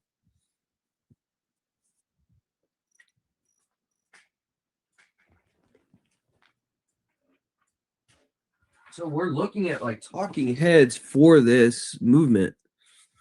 Like that's what he is, dude. And whether he knows it or not, and I don't know if they know it or not. You know, I think they do. I think they do, dude. Like, there ain't no way, right? Do, but allegedly, even though they want to be transhumanist, they can't do that. Apparently, that's the LARP, that they're LARPing that they want to be and can do it, but in reality, they don't have the technology to do it. I don't know. That Henry McCall book talks about, like I brought up earlier, like the whole thing that happened in 2020. That's something to do with nanotechnology and hooking you up to a grid to have you. I don't know. I don't know the words he uses, but it's wild.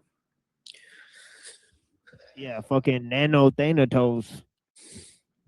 Yeah, it's definitely not good. Well, I think it would go to shock most people to come to find out that nanobots are probably already in you. Yeah. Yeah, I see. Probably. I got like a black like spot like on my back where I feel like they're all like just chilling. Honestly, like real talk. Like You got a combination of nanobots and a spot on your back, dude. I mean, I want to joke about it, but you know, I take the chemtrailing very seriously, and they ramped up the chemtrailing 4 days in a row here, and me and my family went out to the park to have a good day, and we weren't even outside a whole hour after they sprayed the skies, and we all three came down with a sickness. So, you know, Get down with the sickness. Uh-oh. Are you disturbed? I am a little disturbed about the chemtrails. Yeah, I seen them the other day.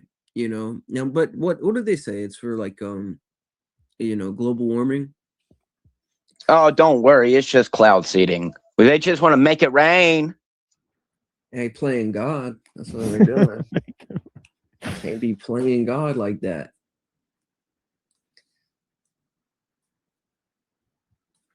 I have found that through the war zones I covered, especially for National Geographic, I became very afraid of dying. And because I am somebody who does not believe.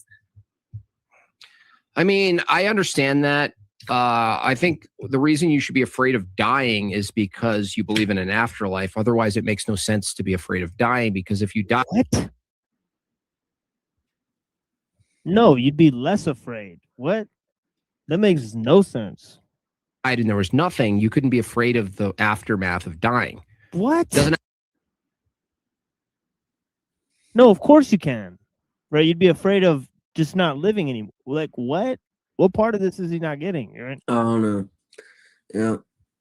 Well, I mean, the atheists try to say, like, you know, dying and the Christian that believes in heaven is, you know, just believes in a soft pillow or something. So maybe that's the viewpoint he's going with. Well, I can tell you this, from my Christian point of view, you know, it's not death that scares me. It's knowing that I had to stand before my Creator and be held accountable for every thought and word and action I have ever accumulated in my life. That's right. Every gay Amen. little thing you said, dude. Every LARP. LARPy gay thing you said is going to be judged, dude. That's Well, why. I think like God is definitely more terrible than just nothing. Like if you did bad shit, like there's a lot more to fear from God than there is from just the general course of things, right? So I mean, I think that's generally true. Agreed. So it's like you know, yeah, you know, and fear God. You know, like an Orthodox perspective, it's like why someone would fear God is because they would fear the love of God. Which sounds strange, but the love of God burns the unrighteous. You know, it's like it's the same reason the demons reject it, like the love of God burns them up. It's like if you did everything evil you could to a person and then they were still good-hearted to you, that would hurt a little bit more than someone retaliating. Yeah. Yeah, like I've gone to parties where like, you know, like from a perspective that I was looking at the party, it didn't look like everyone was having fun, even though they were all really enjoying themselves, like more than anybody I've seen enjoy themselves. And I'm like, man, you guys are all sick. I mean, but it is what it is. actually make sense to be afraid of dying. In fact, it's our fear of death that would point to the intuition of something beyond death. Now, the question is to what extent we follow our intuitions. I always found that interesting, that people who believe there's nothing after death fear death. That doesn't make any sense. In Creator. I don't know. It makes perfect sense. I mean, I don't know. You know, I mean, you fear non-existing. Like, I think even people with faith have that issue. They're like, what if what we believe isn't true and we just end up dead and we're fucked? You know, Well, we I couldn't would, take I would advantage of our definitely, lives. I would definitely say it's natural for everyone to have a self-preservation. I mean, Right. you know, if it's you and one dude on a lifeboat, I mean, you know, there's too much weight on the boat. I mean, you know, fatter guy got to go. So, you know, I mean, in reality, yeah, I mean, we humans are always going to have that act of, you know, to our last breath, we're going to do whatever it takes to survive. And I mean, that's generally, I mean, from what I've met, even non-materialistic people have that kind of, I mean, even someone like me, you know, someone who doesn't want to, like, you know, go through the process of death. Like, I understand that, you know, as Yoda says, it's a natural part of life, you know, mourn those who not transform into the Force and stuff. You know, you just have to understand that it's not natural to, from at least their standpoint of extending life, it's just not natural. You know, if you can live healthy, eat healthy, you know, exercise or whatever, you know, standard ways of how people used to live, you know, extended years, you know, maybe you can live to 110 if you're lucky, but, you know,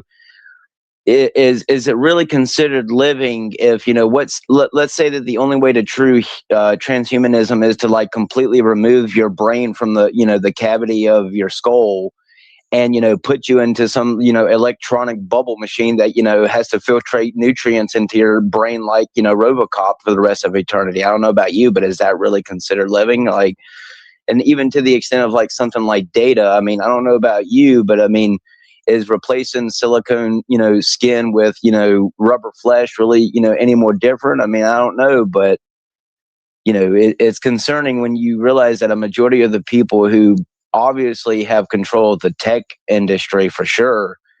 I mean, a majority of the people who seem to join and get jobs there, you know, they're being brainwashed into this whole, you know, you can have this kind of lifestyle too or whatever. But in reality, a majority of the people, you know, are disabled. You know, that's why I like to make fun of the Brendan Fraser dude. You know, a lot of the people who work at these places, they think they're going to be next in line for, like, the next bionic fucking implant. In reality, you're probably, like, furthest down on the list because, you know, they gave it to some random, you know, girl on, you know, television who can take her, you know, her bionic arm off and can control it with Wi-Fi or whatever, you know, like it was showing her. So, you know, it goes to say, which even if this technology is accomplished, you know, to what level are they going to allow everyone to have this type of, as they would say, life-altering technology or life-enhancing technology? I mean, someone like me, I mean, what are you going to give me?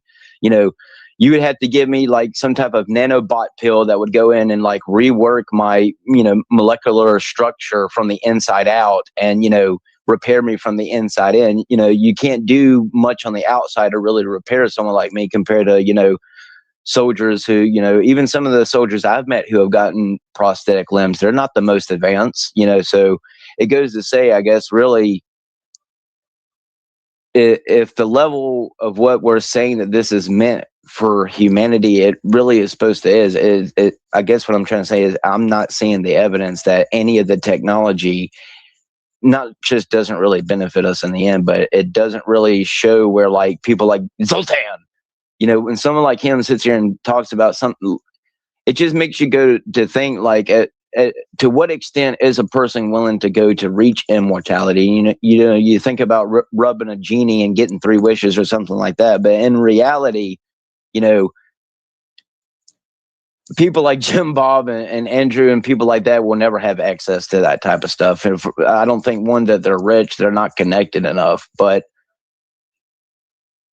like with, I guess you could say with me and Unseen being Christians, you know, it's going to be a spiritual thing. So I mean, maybe that will go to say at some point you won't be able to reject technology either. You know, it's not just a spiritual thing, but like to some extent, the technology itself, you know, it's kind of, I guess, kind of like a commie thing. Like if you reject the technology, you're rejecting the ideology.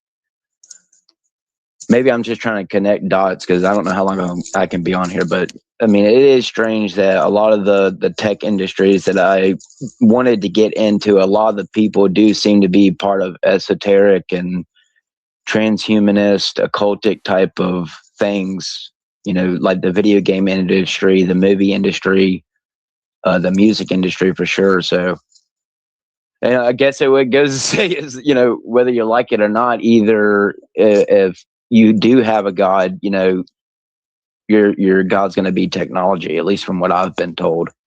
There's a lot of people who seem to don't like religious people who reject technology, and some of the, I guess you could say, in the tech industries. You know, rest in peace to Call of Duty, dude. I guess, you know, you shouldn't have worked on the other game, but go ahead, sir.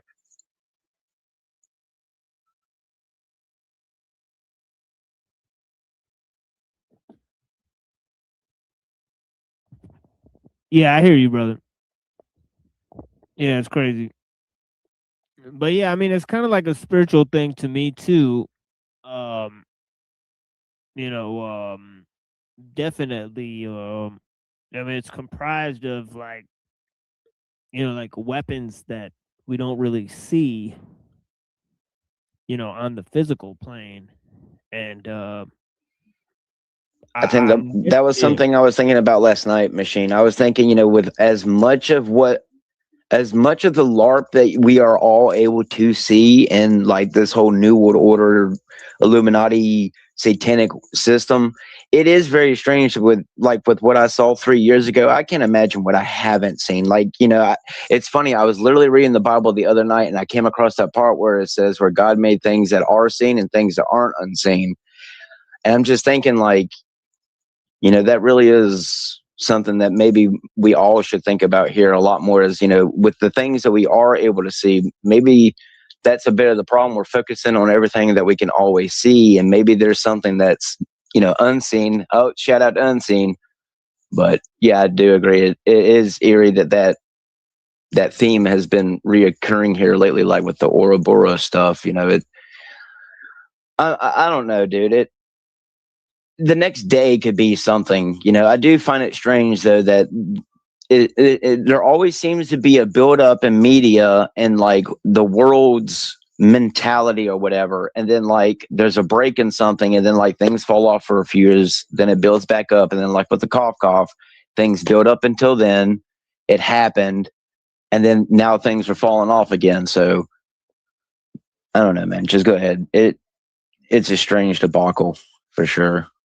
At what point, I guess, are we going to have to sit here and say that we're not LARPing for no reason, at least, you know, no matter how much of our hearts and the reasons why we do what we do. It's frustrating when, like with the unseen part of things, you know, we don't really know, you know, how much of what we're doing is really beneficial to, at least to the extent that it's working for the good causes. I think about that often. You know, every word and every action you do can resonate for a good or bad reason. So, yeah, as I say, you know, Allah or God, you know, sees everything, right? So, yeah, man, go ahead, sir. Yeah. Do you think that's why atheists have such a hard time believing in God, because they feel like they don't like the idea of them being watched all the time? Yeah, and that I think also might be a alternative reason for the pan-deism, all right? That's sort of like popped up as a solution to religion, right? Because there's another god of the philosophers who's a deist, and he doesn't necessarily have to watch everything, right? So it's like Plato's god, the demiurge, right? And they think that that's the same god as the God in the Bible, right? So there's a whole thing to where they don't think God's actually in control, of everything, right? You know, and there's interesting ways how they explain, you know, natural law and stuff to say that, you know, God is sort of removed from his creation, right, by various steps, emanations and things, right? So, you know, so one might say that depending on whose God you're talking about, right, you could have a lot of people within those three religions, even Judaism, Islam, and Christianity, be convinced that God's not in control of everything, right? That he's not watching everything, right? That's actually not the case, right? That actually God fulfills a limited function in the cosmos, right? Namely, the function of natural law, and that he is removed from, you know, human will and so on and so forth, right? So there could be some sort of aspect to that, you know, obviously, but yeah, I would say that, and I said this the other day. I said you have to say that in some sense, knowledge and nature are sacred, right? Because they're, you know, the primary aspects of God's, you know, creativity, right? So, but then there's people who deify either knowledge or nature, right? And those kind of split into two different camps, right? And so, you know, there's aspects of these things that are going on. That's kind of like the dynamic of your title that you have all the time running on your ticker. Oh yeah, You know, sure, that, sure, yeah, yeah, that yeah. I mean, 1v1, right? it's a very dynamic title, but yeah, that is one key aspect of it for sure, right? Is like, you know, like nature versus time. You know, like there's people who believe in, you know, you know, like there's like, as I like to say, like transhumanism versus techno-Gaianism, right? So like transhumanism is that you go beyond nature through technology, right? And techno-Gaianism is like you merge with nature through technology, right? So it's like, you know, it's like two sides of the same coin.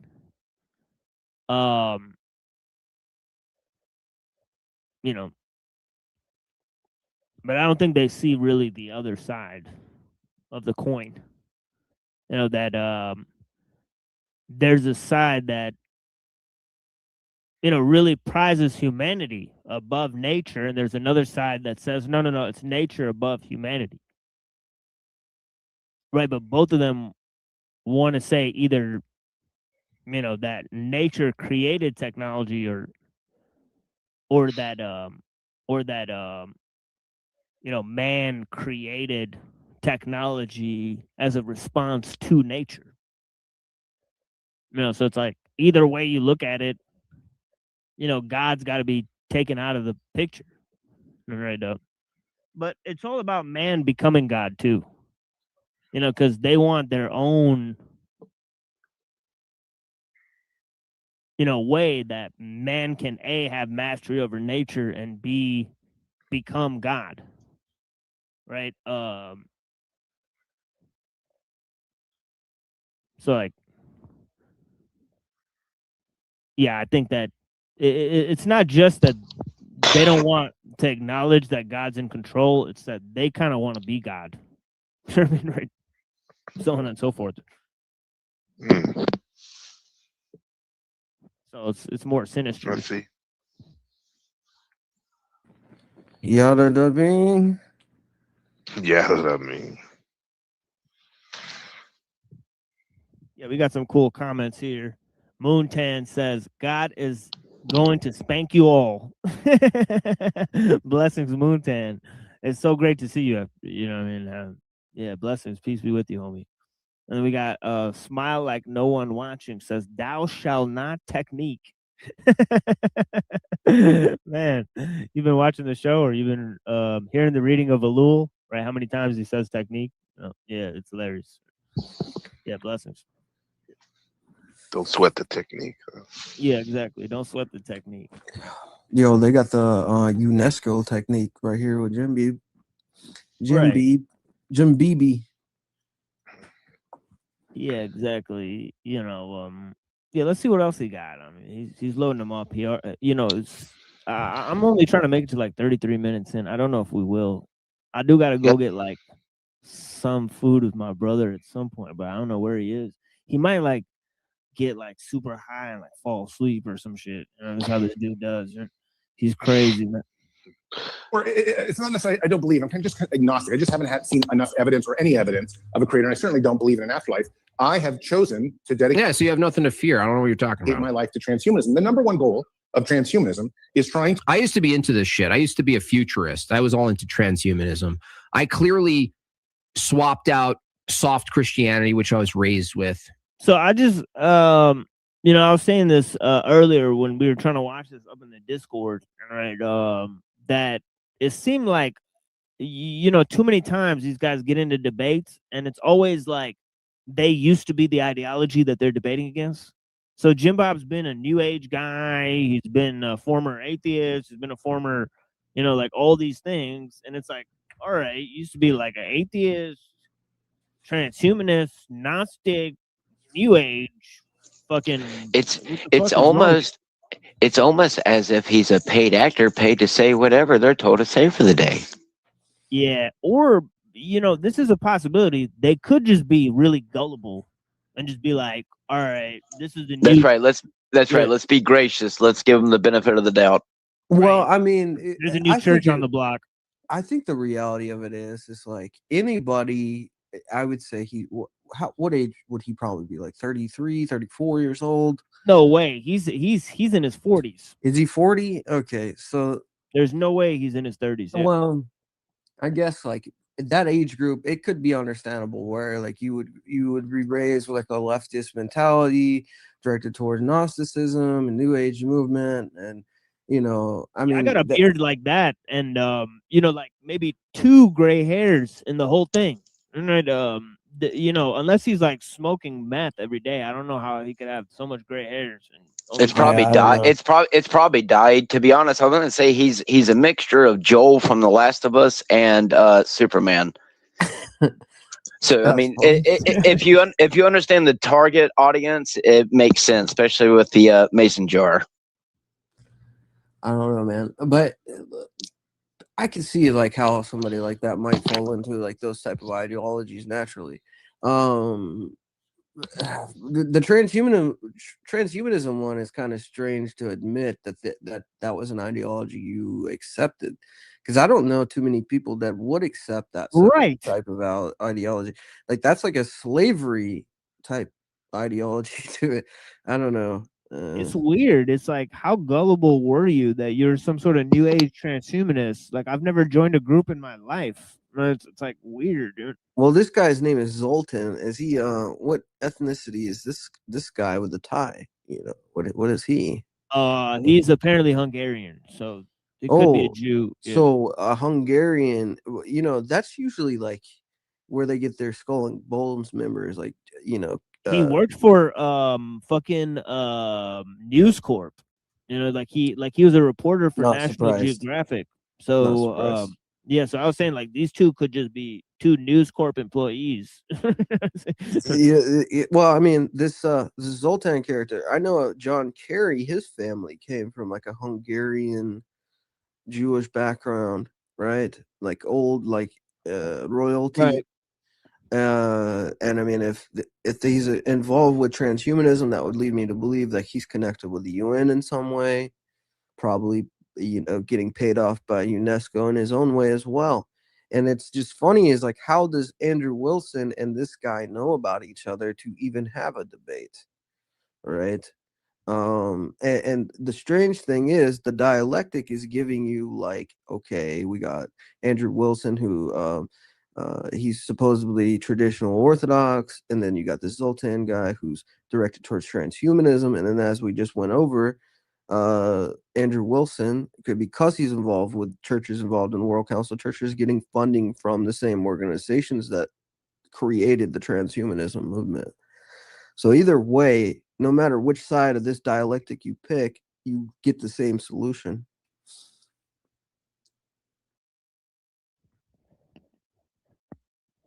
Yeah, I was just laughing at Moontan, just brutal comments. But yeah, blessings on. But yeah. No real rigorous tradition, nothing holding me to it. But God bless my parents for yoking me enough. I got just enough of the yellow yoke to come back to it and find the truth.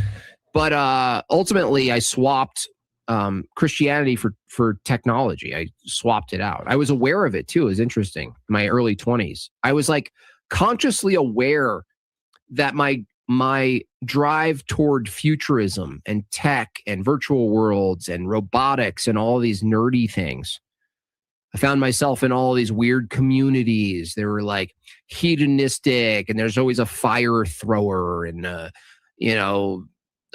See, check this out. You ever been in a group with a fire thrower? Like, What is a fire thrower? What What's is that? Like what? We gotta look that up. Like, have you ever joined a group of hedonists?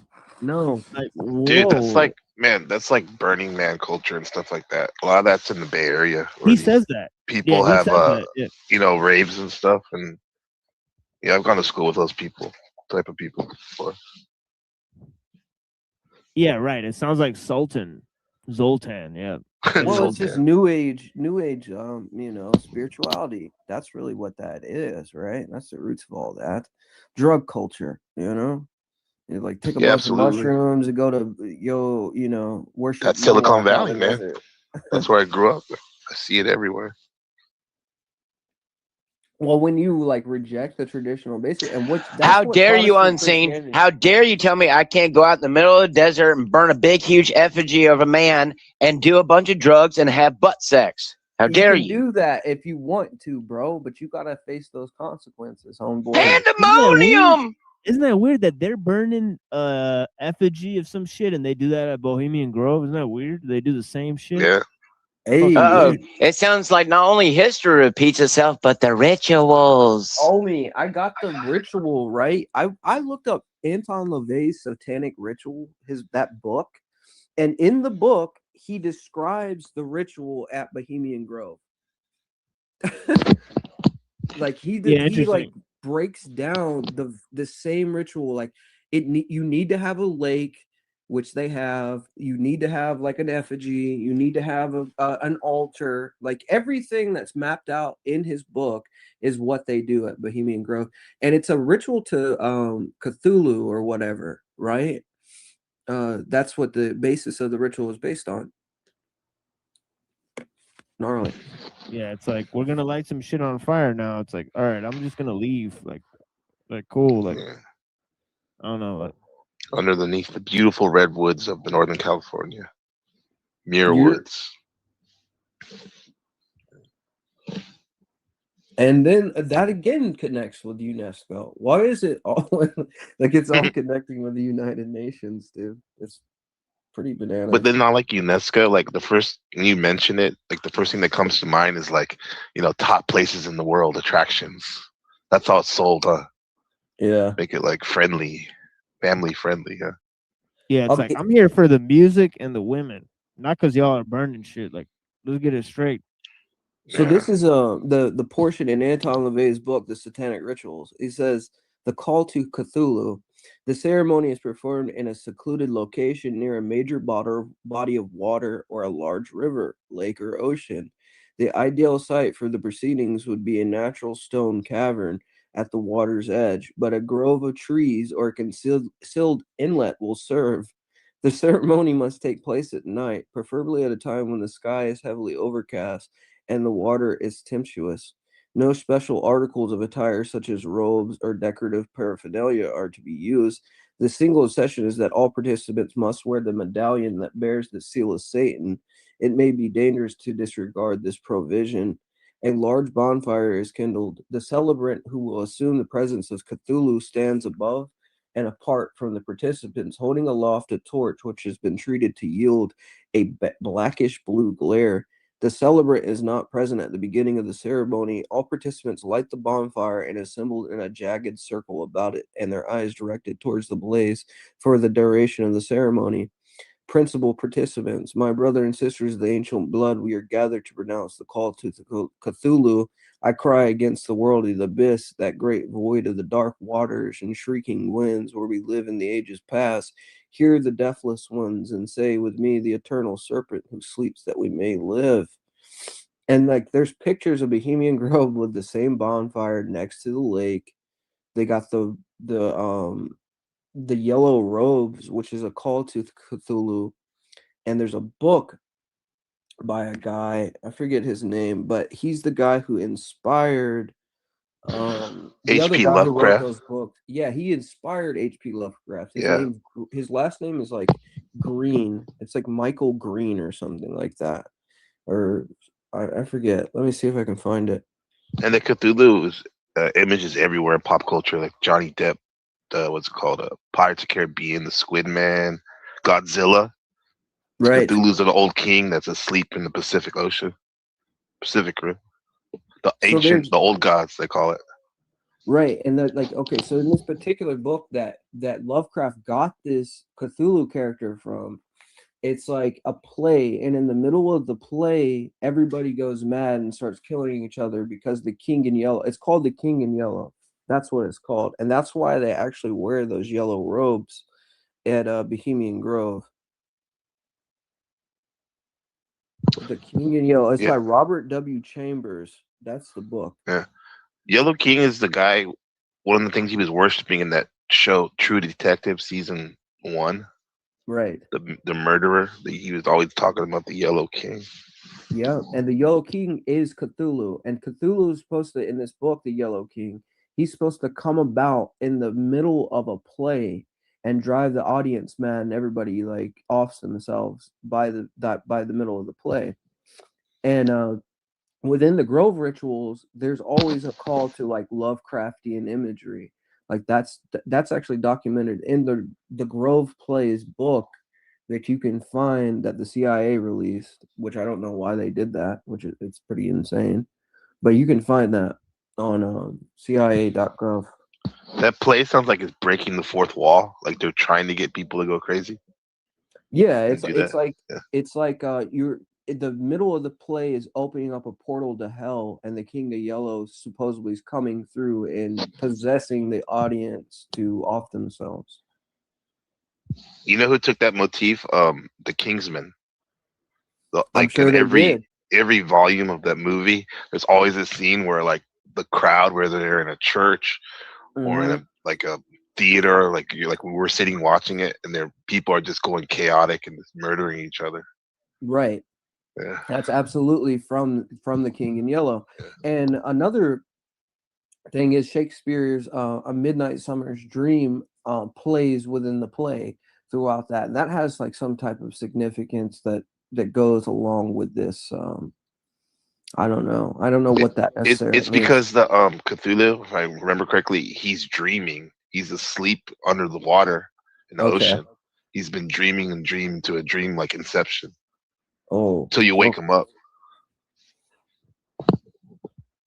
I know, like, hold up, I got some other aspect of this that's pretty crazy. The reason why, so plays, they go back to a certain time period. And it's like manifesting a spirit. That's the whole point of a play, is manifesting spirits. So let me see if I can find this piece of document. Do you even know what Cthulhu wants? Have you ever, do you actually know the whole reason why Cthulhu wants to be woken up? No, I don't. Well, let's just put it this way. It's starting to eerily mirror the whole wanting to make people go crazy LARP. Which, I was playing Spider-Man 2019 today, the one that had Aunt May die of the cough conveniently in that game. Mr. Negative, Martin Lee, the Chinese dude in that game who's got the negative powers, who brings out the worst in people, when you're fighting some of the civilians or whatever who he's turned negative or whatever, some of the lines that they say is like, it's like a switch went off in my head and I just attacked people. So, and the Naked Gun with Liam Neeson, conveniently put that in your face. 28 days later, 28 weeks later, I Am Legend, World War Z. I mean, you just take your pick. I mean, at this point. But so I had found this thing. This is from like the Origins of Drama. PBS put this out or something. It's like all plays function as rituals that's usually covered or sometimes glossed over in the first season of a dramaturgy class. The earliest origins of drama are to be found in Athens, where ancient hymns were called diathrobs. Oh, is that why the Lion King? Is that why the Lion King actress died? Was she sacrificed because she played in the Lion King on Broadway? Yeah, they had theaters that were dedicated to Dionysus. Right, were sung in honor of the god Yeah. Dionysus. Right. And there were hymns where they later adapted for choral processions in which participants would dress up in costumes and masks. Even the practice is a later elaboration of prehistoric rites involving your basic summoning and sympathetic magic. I've made myself like the distant figure. I am embodying Bacchic that rites. mystery. This mask is a face of the god, the spirit, the ancestor. This voice I speak is not my own, but theirs. Even shamanic healing involve an element of acting out a struggle against malign influences, and this quality is central to the improv work.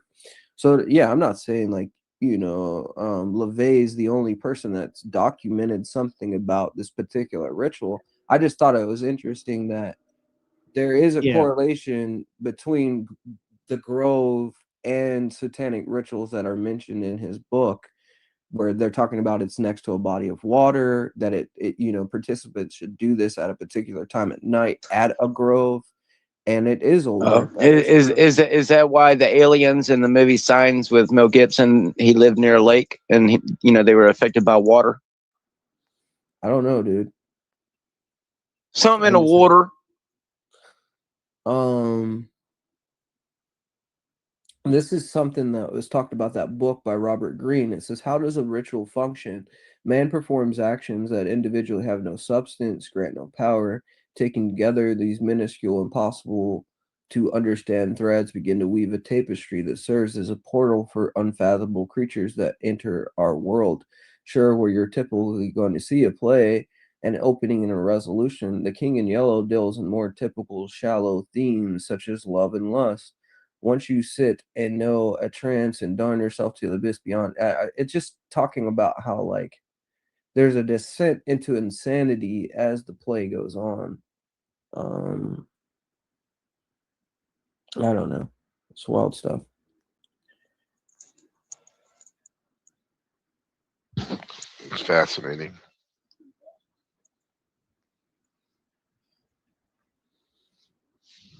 Yeah, I mean, it does kind of sound like they stole it from Hinduism, and maybe some of the things that like Shiva and Kali do would make some of the Lovecraftian stuff look a little bit, Pseudo. Yeah, pseudo. Yeah, for sure. Well, So I it's mean, interesting. isn't that the whole thing with Blavatsky? And I think like these anything dealing with the Grove is like Western esotericism being obfuscated from older traditions, right? It's like that's the whole purpose of it. I mean, they're calling to like the Hellfire Club in England and those type of people when they're doing those rituals, if I'm not mistaken. Like Blavatsky and Crowley, it's like their interpretation of like Eastern, what would they call it, Orientalism. Right. Like it's like, for example, like if you go to China and go to an Italian restaurant, like it's going to be watered down. It's not going to be, most likely it's not going to be like real authentic Italian food, because they don't, I don't know, they're not of it, that culture or genetics. So it's going to be, not the same. It'll be elements of it there, but it wouldn't be the same, the pure essence of the Italian food. Same thing with the right. They refuse to meet a text on its metaphysical ground. And it's like putting through the filter of their interpretation of what these texts actually mean. And they assimilate them. Like they'll like be like, okay, they're really talking about Aryans or something. You know what I mean? Yeah. Like it's. Do you think that's why there's probably so much chaos, dude? It's because like they're like fucking around with it, or like they're playing with it, rather than the people that have been dealing with that type of technology for like aeons. Well, I think Like, that you I know, they think know that how to it's all bad. mess with You it. know what I mean? Yeah. From my perspective, because I'm a Christian, right? So when I look at that, I'm like looking at like King David say things like the God of the nations are demons, but the Lord created the heavens. So anything that's involved with like any form of paganism. But I would think too, if these particular traditions are upheld, and there are ways that they maybe, I don't know, their shamans know how to control the spirits in a different way, then playing with that probably isn't going to be good. You know what I mean? Like you're Right. kind of like spitting on a sacred tradition with even amongst the demons. You know what I'm saying? They're like, you're not doing it right. I don't know. Yeah. Well, so many movies have motifs play that role where, like Gremlins, for example, they get like a little Furby demon from Hong Kong, and they give it to this like an American family, and this runs chaos. Even though the guy telling them like what to do and what not to do, but you see that theme in so many movies, man, because it's true. It happens on a larger scale.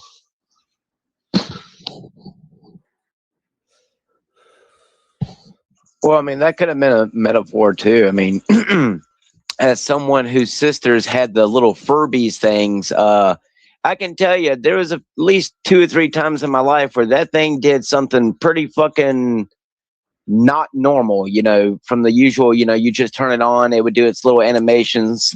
I mean, I don't put much into the conspiracy theories, but I mean, you know, allegedly there were some, you know, Oriental electronics that were allegedly spy devices. So, I mean, of course, you know, that kind of stuff is probably, you know, real, but. No, I thought you were gonna say like you witnessed some like metaphysical shit, like possession, because I've heard like a Furby's kind of like a precursor. I mean, it's like the precursor was Teddy Ruxpin. I don't know if you guys remember that, I remember where he would that. like start talking and stuff. Have you ever witnessed?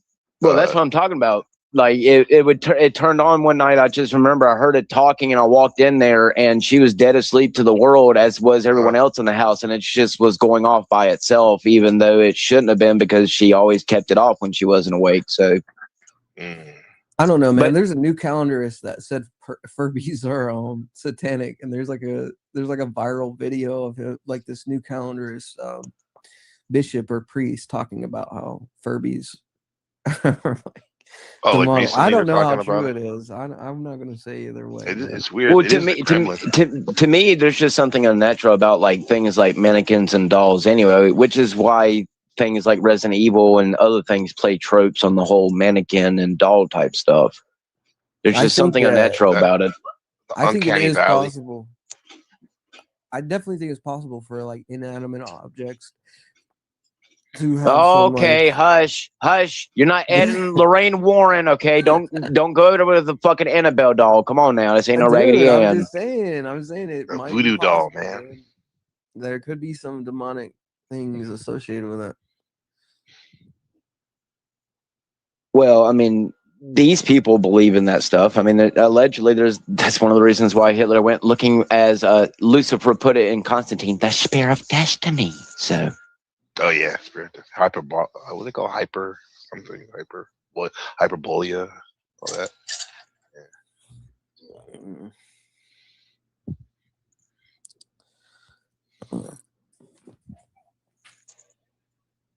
Yeah, the Tully Society, you know, the Germanic society that the Vrills. Yeah, them really boys. They're still out in the woods, man. Supposedly, you know, he said that somebody that was associated with the SS came to America and went to the Grove, and I forget where I read this, but he was like, you know, they're top notch. You know what I'm saying? Their rituals are much more better than the ones we perform, because I guess they had their own grove. You know what I'm saying? Yeah. Have you heard the stories, like there's like documentaries about that, like how they bust in like male prostitutes and shit there too? They're doing all kinds of weird ass magic during those things.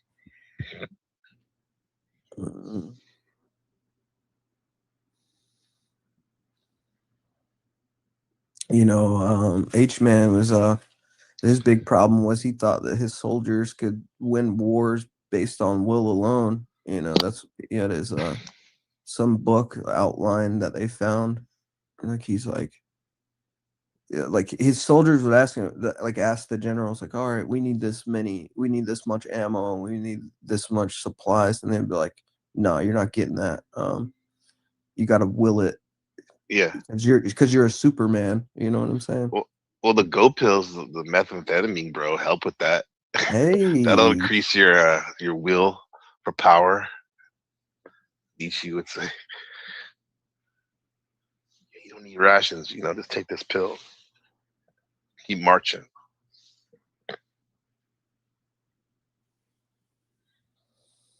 Mm-mm.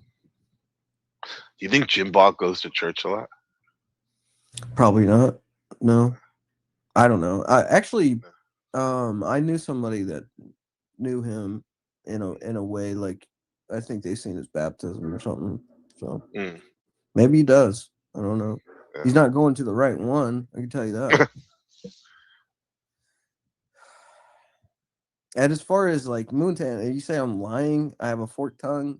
I think that you're a revisionist, and you can't accept that Hitler was a Zionist shield, and he bowed to his Jewish masters and kissed their boots. That's what I think. What did he think about the Orthodox painter, the Austrian painter? Well, I mean, That he had stuff was some going on. communion with the Roman Catholics. Like they had some decision that he had some deal with them. I don't know. I haven't read the book on that. There's a book out there on that. But I know with Rocor, he had given them like some form of amnesty. But the Metropolitan, there was a Metropolitan Vitali. No, it was Anastasi. He wasn't happy about it. He felt that fascism took the freedom away from the people, and it wasn't good for the church, because the church had always respected a monarchical system. The church wasn't for the Soviets, and it definitely wasn't for the fascists, but it seems like the Bolsheviks and the Surgeonists used the fact that Mr. Mustache gave them a church in Germany and protected them for a bit. I don't know. I mean, there's Vladimir Moss wrote a paper on that. Yeah. Well, speaking of that, what you said about the the good for the people. I was listening to this guy talk yesterday, and he was talking about how one of the reasons why the break off with the Protestants and the Catholic Church was the Protestant. He was trying to say like money was a big issue too, because Catholicism with all their rituals and stuff, it really didn't benefit the merchants from a business standpoint. But it did benefit the church for sure. But then the Protestantism, because it was like more pure, supposedly Christianity, like no rituals and stuff. That's not true. That's what the guy was saying. Though. I'll explain. It benefits the merchants. That's not necessarily true. Like the truth of the matter is like Roman Catholicism's its main issue was that they felt like having a pope control everything. Like he would be the chief leader, Christ on earth, that controlled everything. And then they could have indulgences where the pope can give you an indulgence for you to get into heaven.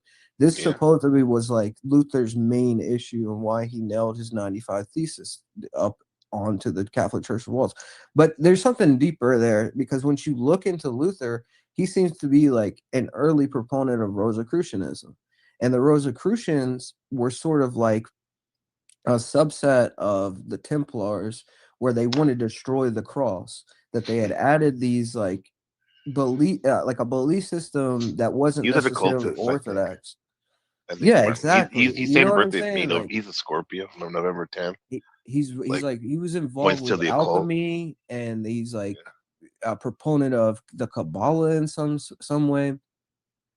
So I think the issue with Luther is they seen the Jews as a protector and that's why they started developing Masonic lodges, and the Protestants started using Masonic lodges as like cover or like a, I don't know. It was like they use it against the Catholic Church in some way. And that's why they started using the Masoretic text as the Old Testament rather than the Greek text that was normally used, or the Latin text that came from the Septuagint.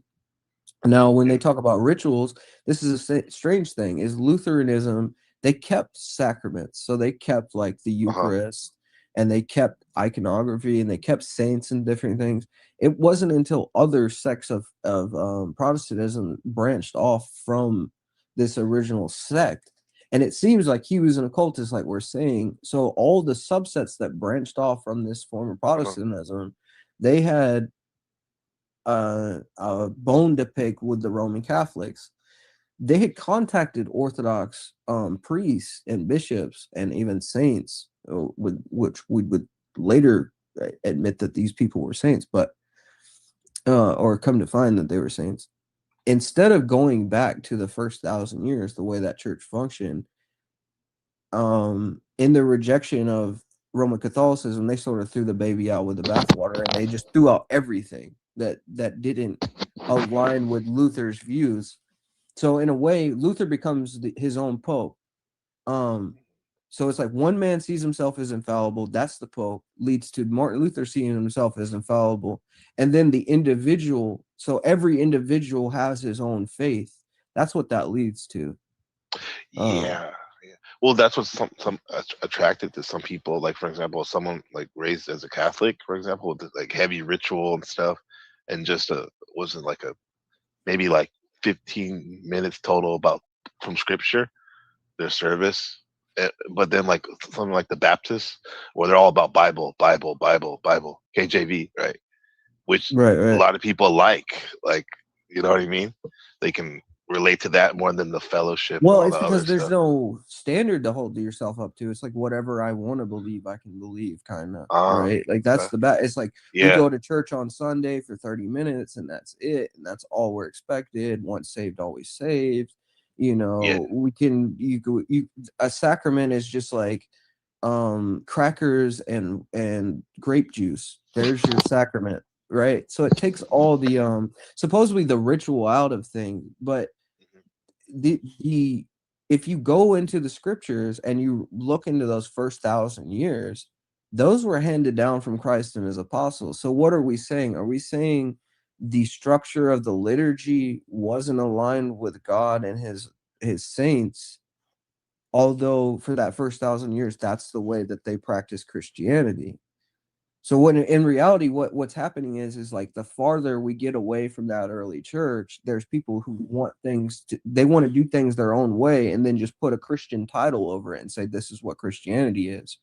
But I can go to you and show you from the very first century where there's Saint Ignatius, and he lays out to the emperor the structure of the liturgy, like how a Christian would participate in his life in the church, and how that structure looks. Right. And this is like the year 100. So from 33 AD to the year 100, you're the closest to that original church that Christ established and the way that the apostles practiced that Christianity. We know how that functioned. That's why they want to do away with the saints. The Protestants don't want to talk about someone like Ignatius of Antioch, because then they would have to admit that there was a structure to the way things function. But in the rejection of the Roman Catholics, which the Orthodox and Roman Catholics split in 1054 over this, the Pope wanting to be head of over the church and Christ on earth, and an infallibility that wasn't there from the beginning.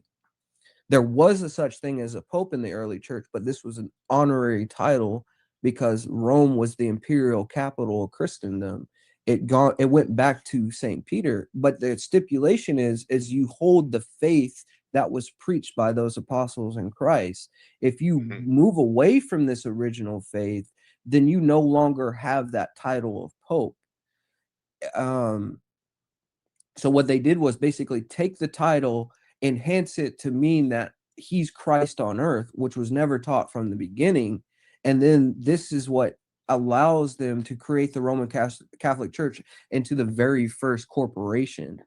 And from that, we have corporations that have existed ever since then. Really, the very first legitimate corporation that inspired modern corporations is the Roman Catholic Church. That's why that scene in The Godfather 3, I don't know, it subconsciously hits so hard when he's in that room in the Vatican with the big map of the world on the wall, mural map of the world. And they're talking about Immobiliari, which I guess that's the fictional, what they call their trading corporation for the Vatican.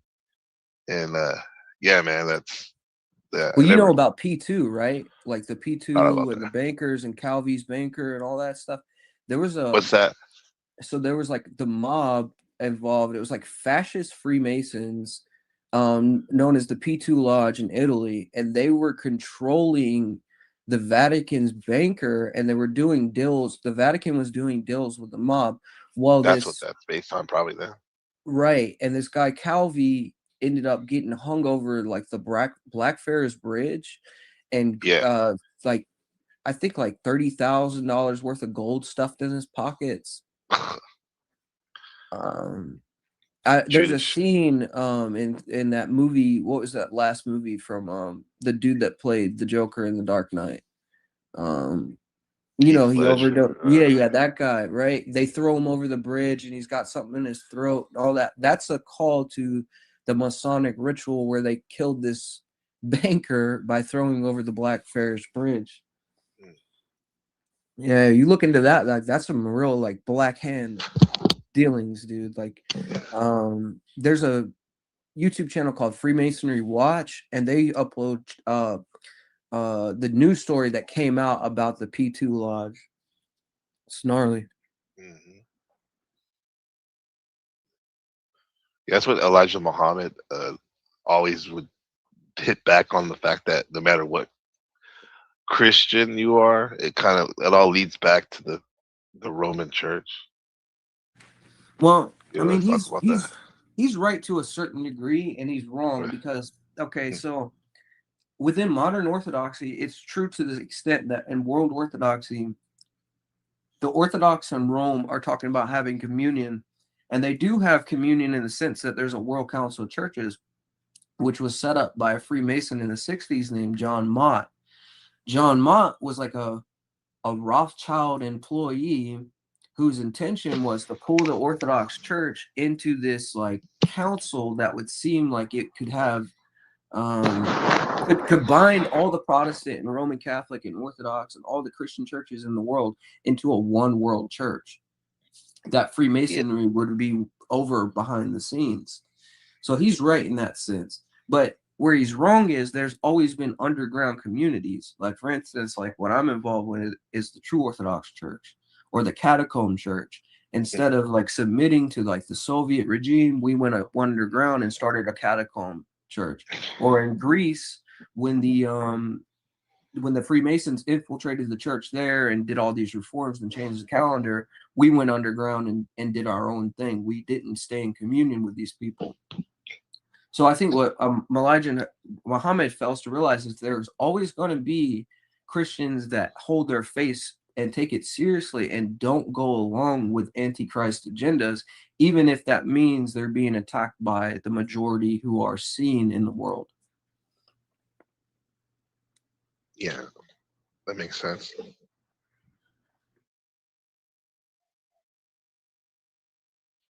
Oh, you know, like when you see the cardinals in the Vatican all meeting up and stuff like that, I've always noticed that there's like a Orthodox looking dude too in there. What is that? Okay, with so the that's beard and stuff. That's Who are those guys? usually it's usually an ecumenist. So this is an Orthodox who claims he's an Orthodox Christian, but he really wants communion with Rome. And the ecumenist agenda is like what I was saying. They want a one world church. So they see no issue like going in a Roman Catholic church, whereas we understand since 1054 that they fell into heresy, that they have betrayed the Orthodox faith. These people say all those old anathemas that the church has placed on the Roman Catholic Church no longer matter because we're in new times. So they're betraying their faith, but they want to wear the outfit and have the beard and have the appearance of being Orthodox. And this is where you have a person like Jim Bob. Jim Bob submits to these people who are submitting to Rome. And they're saying that it's no problem to stay in communion with these people that have betrayed the Orthodox faith just because they hold a title. So the church no longer is a mystical body that must uphold the Orthodox faith handed down by Christ and his apostles. It's merely an institution with worldly pursuits. Yeah. It didn't look right. Dude totally stands out. All the cardinals are wearing red. And you see him in his black with his long beard and tall hat. You know? Yeah, you'll see that at almost every single ceremony, and now they got Yeah, it all world news. he's a token black guy, you know. When you look at it, like you go, if you put in Bartholomew and the Pope, you'll see pictures of these people right next to each other, signing documents, praying together. They've been doing this since 1920. And the reason being was because prior to this, 1917, the Tsar was in place. An Orthodox Tsar could remove heretics from these jurisdictions. So the Tsar could send soldiers over to the church in Greece and say, oh, you're a heretic. We're removing you from this see because he's respected as the head of the Orthodox Church in the sense that he's the monarch over us. The Freemasons had to get rid of the Tsar so they can ascend these hierarchies and not get taken out of their place. Now we're stuck in a situation where there's no Orthodox Tsar that could call a council where the local churches come together and remove the heretic. So now these people say, well, there's not been a council to remove them, so they're still a part of the church. It's like, how can there be a council to remove them if there's no czar or there's no worldly leader to call this thing together to join the churches in a pursuit of removing the heretic? So it's like this absurdist loop that they're perpetuating in some way.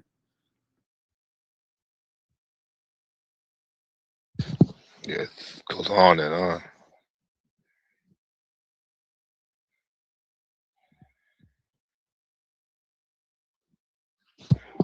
All this, sort of like the culture of like Burning Man, but not at Burning Man, this kind of thing. And I was like, this is where it's at, man. Yeah, the future, man.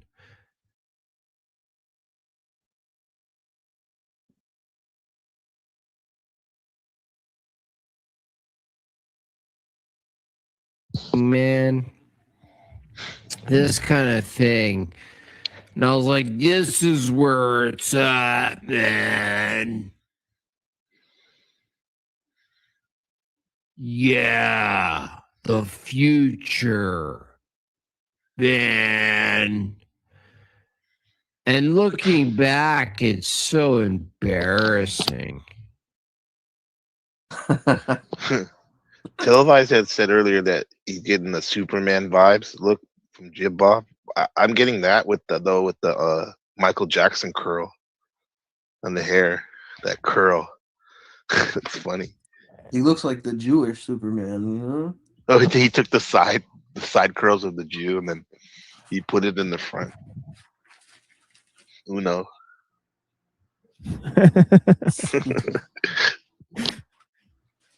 Because there is no telos, there's no direction. In fact, their direction, as you'll see in this debate with Andrew, the direction is some sort of mutilated version of theosis. And okay, so both of those are not true, right? Because they do have a telos. It's just different from the telos of Christianity. One may even argue that everything has a telos, right? Like Aristotle says, everything has a telos, literally, right? So the Can you break concept that down real quick? Telos? telos what is that? is he said there's 4 types of causes, and he said one of them is the final cause, or the telos. And it's confusing because that's also the purpose of the thing, right? So the purpose is the telos, right, which is what it's made for, right? Essentially, to put it in layman's terms, right? What something is made for is the telos, right? So it's like they're not denying a telos, they just have a different one, right?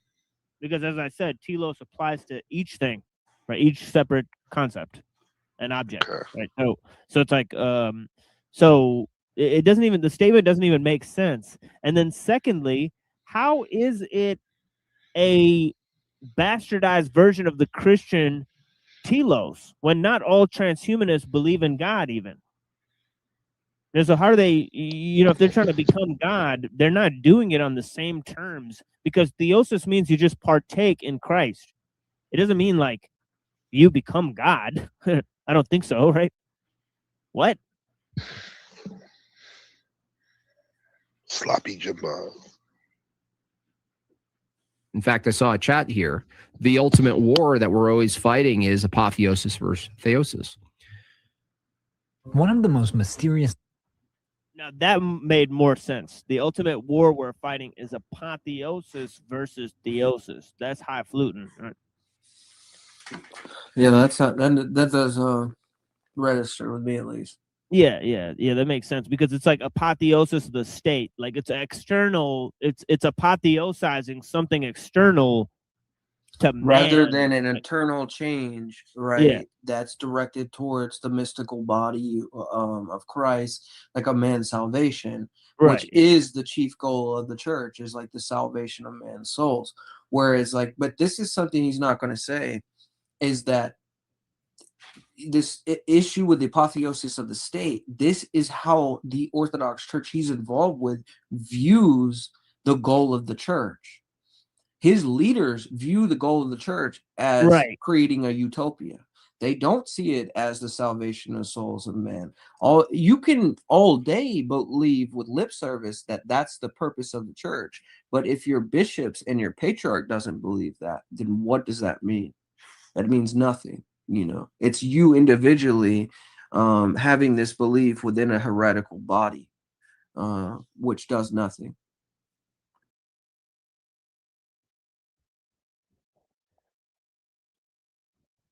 Yeah, and I think this whole concept of apotheosis versus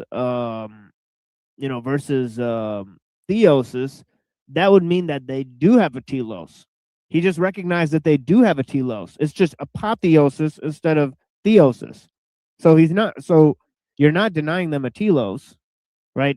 He keeps saying that they don't have a telos, or at least Wilson also said in the debate that transhumanists have no telos. And the guy flippantly said, well, we don't need one because we're creating our own future. This is he said something insipid, as a response, but no, you do have a telos, you just don't realize it. Dum-dum. I mean, according to the notion itself. I mean, right? Whoops. What? The ultimate war that we're always fighting is apotheosis versus theosis. And the good news about transhumanists, even though they're mostly sick, demonic people, and I've met many of them, is that their urge, they have a misplaced urge. They have a misplaced desire. I believe that many people... I mean, that's kind of like weird, right? Because if somebody is a sick, demonic person, how do they just have the wrong desire, but their head's in the right place? They have the right idea, but the wrong... I don't know. It's just... I feel like there's a lot more there if they're demonic. Wouldn't they be totally stepping away from the ideology in question? Absent those who actually know God and reject God willfully, which is true wickedness, that people have an impulse toward theosis, that they want to know creator. They want to participate with God through creation, through matter. They want sacrament. They want a sacramental experience. And that's a good part of them. The problem... What? I mean, it's just not even true about all transhumanists that they want a sacramental aspect, that they want to participate in God through creation.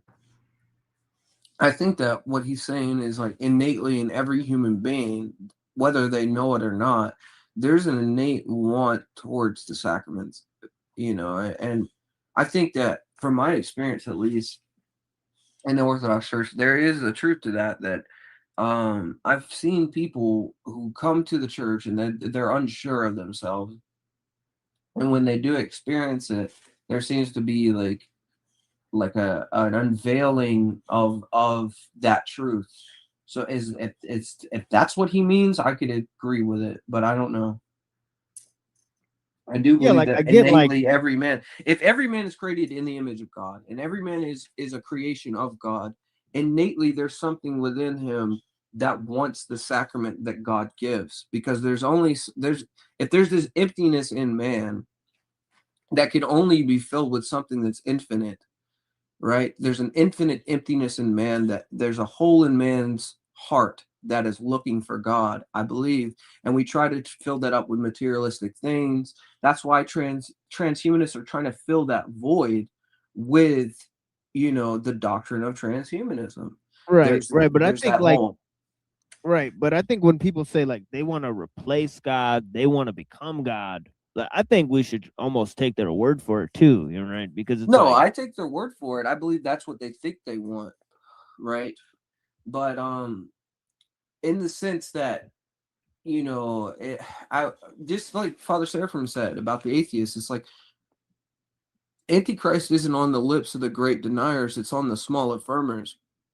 And it almost feels like a lot of times the people that right. are most against God are the ones that are searching for an experience with him. You know, that's almost like an outcry in a lot of ways. And I know, at least from my perspective, because I came from a nihilistic dark place to where like I felt like I found God, that transition was a realization of, like an opening, like a breakthrough through the fire of nihilism. I came out the other side, so I don't know. Yeah. Problem is, the difficulty is extracting that part of them and leaving behind the part that's wrong, that's off, which is the apotheosis part, the Mormon part, the transhumanist part, the trans movement part. But their inclination is good. They have a good inclination that's misdirected. That's what I believe. This guy Zoltan somehow has a degree in philosophy, but And I think he's being too light on the ideology itself, right? When he's saying, well, you know, it's just a wrong-headed need, you know, to merge with God through creation, right? Because if they say they want to become God, then that replaces theosis in a very sacrilegious fashion, you know, or they say we all can attain to Christhood, then that is directly sacrilegious, right? According to the Christian teaching, right? No, So this is where it comes down to like the crucifix, right? Or the crucifixion for me on this question, because it's like Christ is on the cross. What does he say about the Jews that are have come to the point to crucify God, you know, in this moment? It's like, forgive them, Father, for they know not what they do. So I think like from at least my perspective, and this applies to communists, to the Jew, to the transhumanist, to the atheist, everybody. It's like they know not what they do. That's me looking at how I should approach this situation from a perspective that Christ has given me. So right. it's like, in that sense, it's not my job to like hate them or denounce them or condemn them. It's to show them the issue, why it's wrong, or what, you know, the fact that they do not know. Our place is to show them how to know That's the what we difference call between. LARPing unseen. We call that LARPing in the Christian community.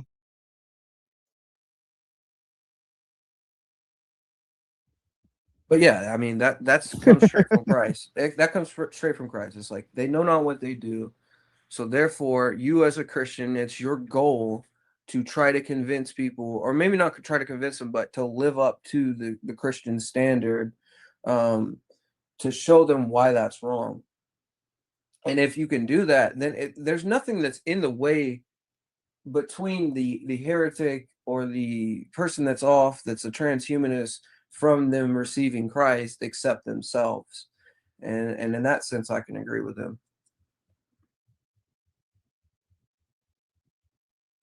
Because if that wasn't the case, then there wouldn't have been an ability for me to go from nihilism to orthodoxy, you know.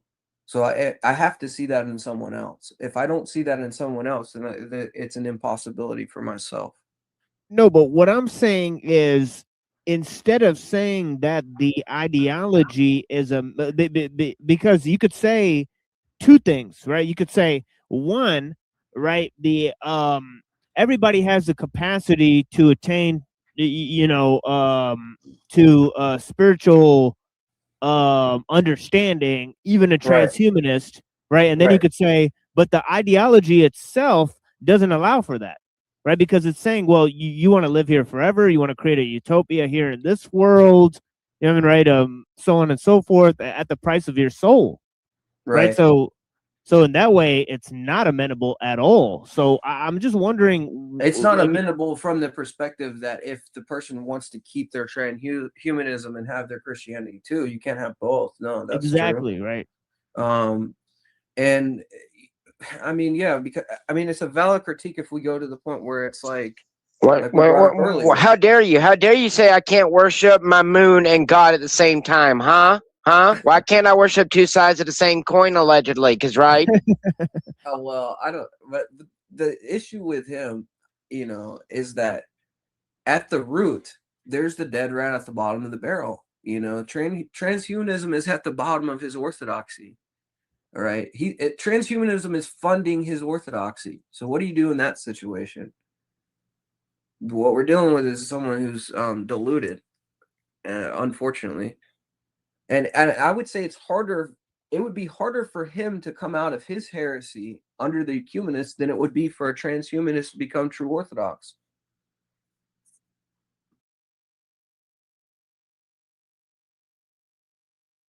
Yeah, it's interesting. Through the course of the debate, demonstrated he has no understanding of epistemology. Yeah, I doubt he even paid attention.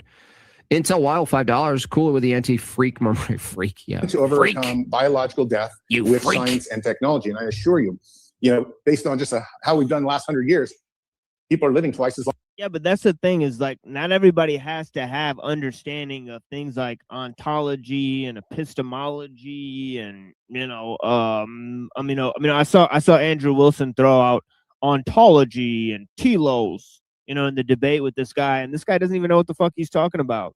And this guy worked as a news reporter. There's no proof that this guy took one philosophy class, and he's throwing out all this jargon. And it's like, why can't you just debate the social implications like a normal person? Not everybody has to know about epistemology that engages. Well, in their view, because they've become sort of a Gnostic sect, it's like if you have all these theological principles understood, therefore your Christianity is on the up and up, right? It's like it doesn't matter if the patriarch is involved with some heresy, as long as my epistemology is correct, therefore I'm saved, right? That's because you're dealing with an atheist mindset that's trying to be Christian. You dig what I'm saying? You're dealing with materialist atheists that are masking themselves as Christians, and they're not willing to truly understand the tradition. As they once did, and they're going to continue to live dramatically longer as we start bringing in some of these brand new technologies. Genetic editing, artificial intelligence is starting to uncover these new drugs. There's a bunch of patents and a bunch of drugs that are going to human trials right now. Actually, I'd probably say within 18 to 24 months, you will have drugs in the market that effectively make you live 20 to 30% longer. It's such a stupid position, because living longer doesn't even tell you what life should be. That's like saying, like, I figured out a drug to make my arm really huge. One of my arms. That's something I said too when I was reviewing this debate. So that is a point that we made. That's a similar point that I made. Saying that, yeah, I mean, living longer doesn't tell you about how your life has been qualitatively improved.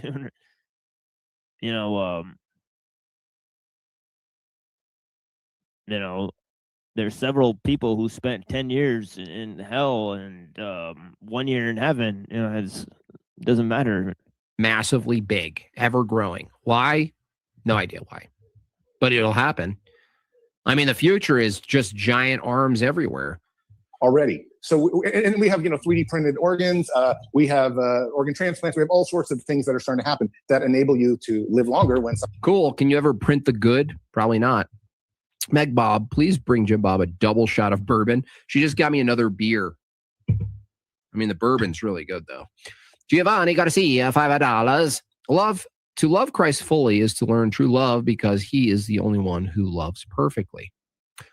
Giovanni, are you Orthodox? If not, why don't you plan on going to Divine Liturgy this weekend? Is a clear virtue signal, and but yeah, and when he doesn't even know if the guy's Orthodox. Hey, go to Divine Liturgy where we'll chrismate you with the Freemason's chrism.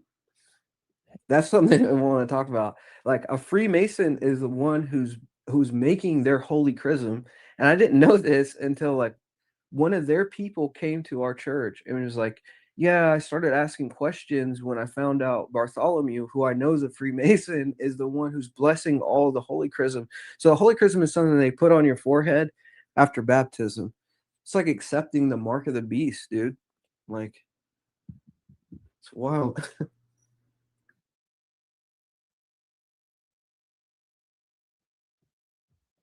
It was just weird. He asked that to like some random dude. He's like, hey, I don't know if you're Orthodox, but plan on going to liturgy. It's like, it's clear virtue signal. It's like, well, would you just go up to random people and be like, hey, you tried going to the Divine Liturgy, bro? It's like, what?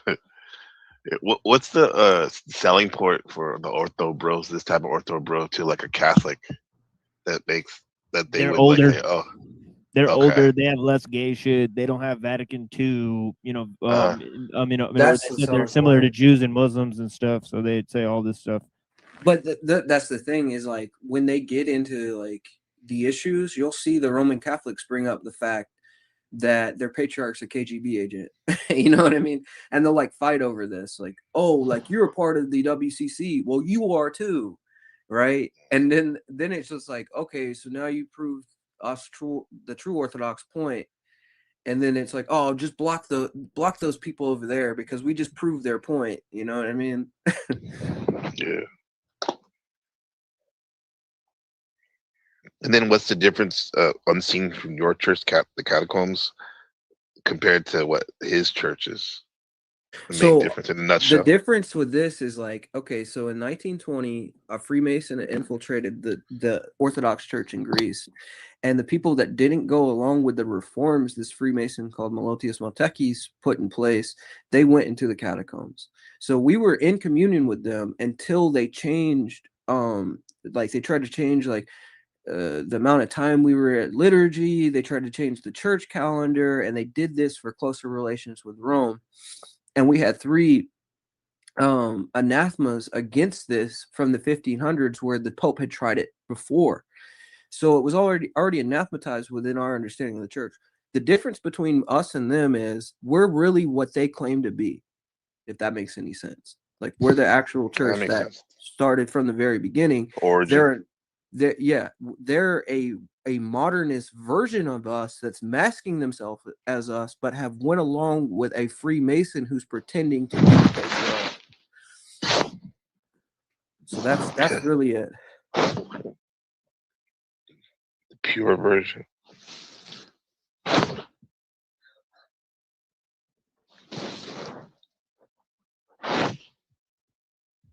I'll be back. Yeah, for sure. Yeah, I mean, I might have to eat some food soon with the family. So, Nuero, if you're out there, hallelujah, holla back. All right. Usually he shows up right on command because he's listening somehow. Yeah. But yeah, if not, I'll message him in a little bit. But yeah, we'll see what happens. Yeah, I'm listening, correcting these essays on game theory that the students wrote. Interesting. While I'm listening to this. Yeah, some of them gotta be funny as hell. Yeah, they are. They're like relating game theory to like Roblox and That's funny. Yeah. vegetable garden, fruit garden, whatever is popular. Yeah. That's hilarious. Yeah, that sounds fun. Why don't you plan on going to Divine Liturgy this weekend? Oh my God.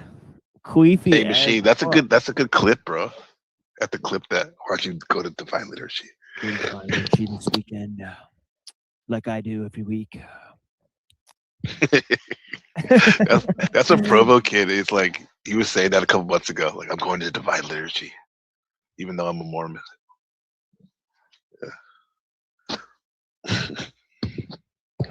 Speaking of transhumanism, we can't even get a good internet signal. These people think they're going to live forever. It's just insane. The reality is insane. Once you look at it, you're like all your. There it is, the denial and the cope. No, it's just not happening. Yeah, there's chicks who have robot arms that can control them with their mind, but oh yeah, never mind that. We can't even control our cell phones, so that's not all happening, and none of that's a danger. No, so sweep it under the rug. No, Jim Bob, that's a you problem. Your internet connection.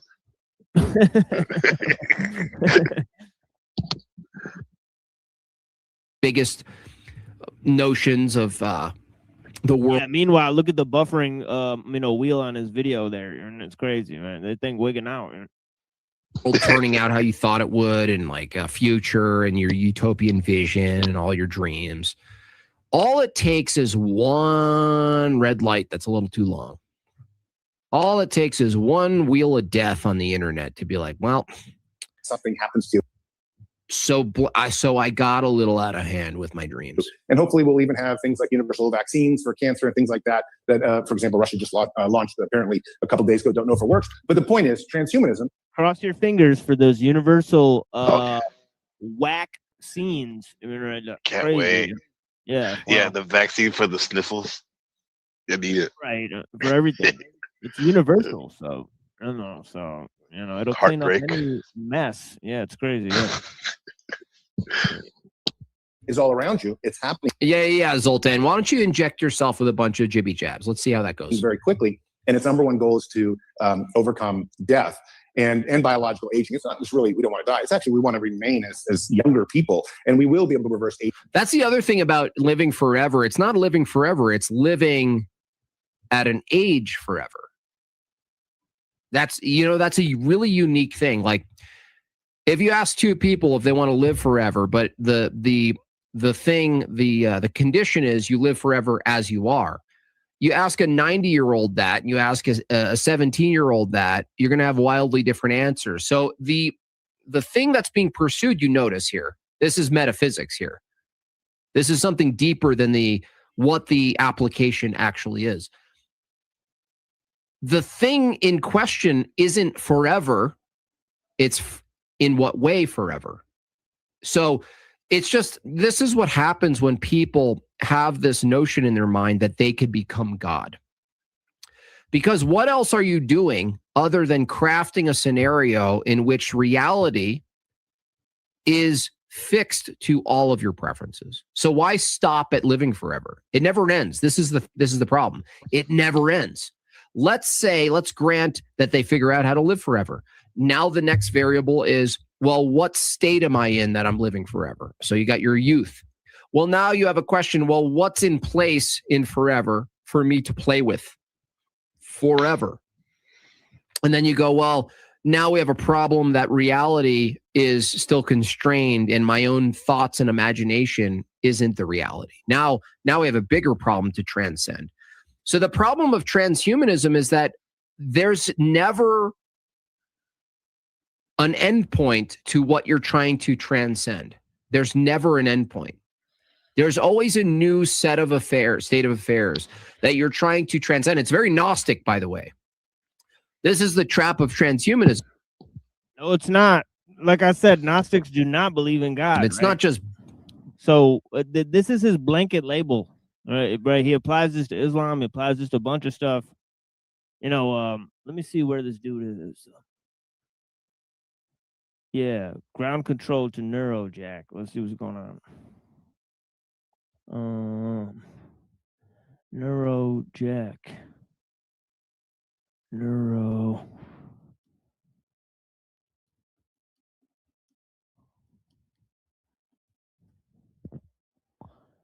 All right. So let's see if he shows up. But yeah, this is blanket label. Everything's Gnostic. You know, I famously called into a show after I had a debate with a Orthodox Christian gentleman who belongs to the Rokor Church. You know, not like our friend Unseen Warfare, right? Yeah. He belongs to a sort of different arrangement, right? But in the same sort of religious sort of connotation, right? Where he follows the Orthodox monks until the 1917 when the church got taken over by the Russian government, you know, and so on and so forth, right?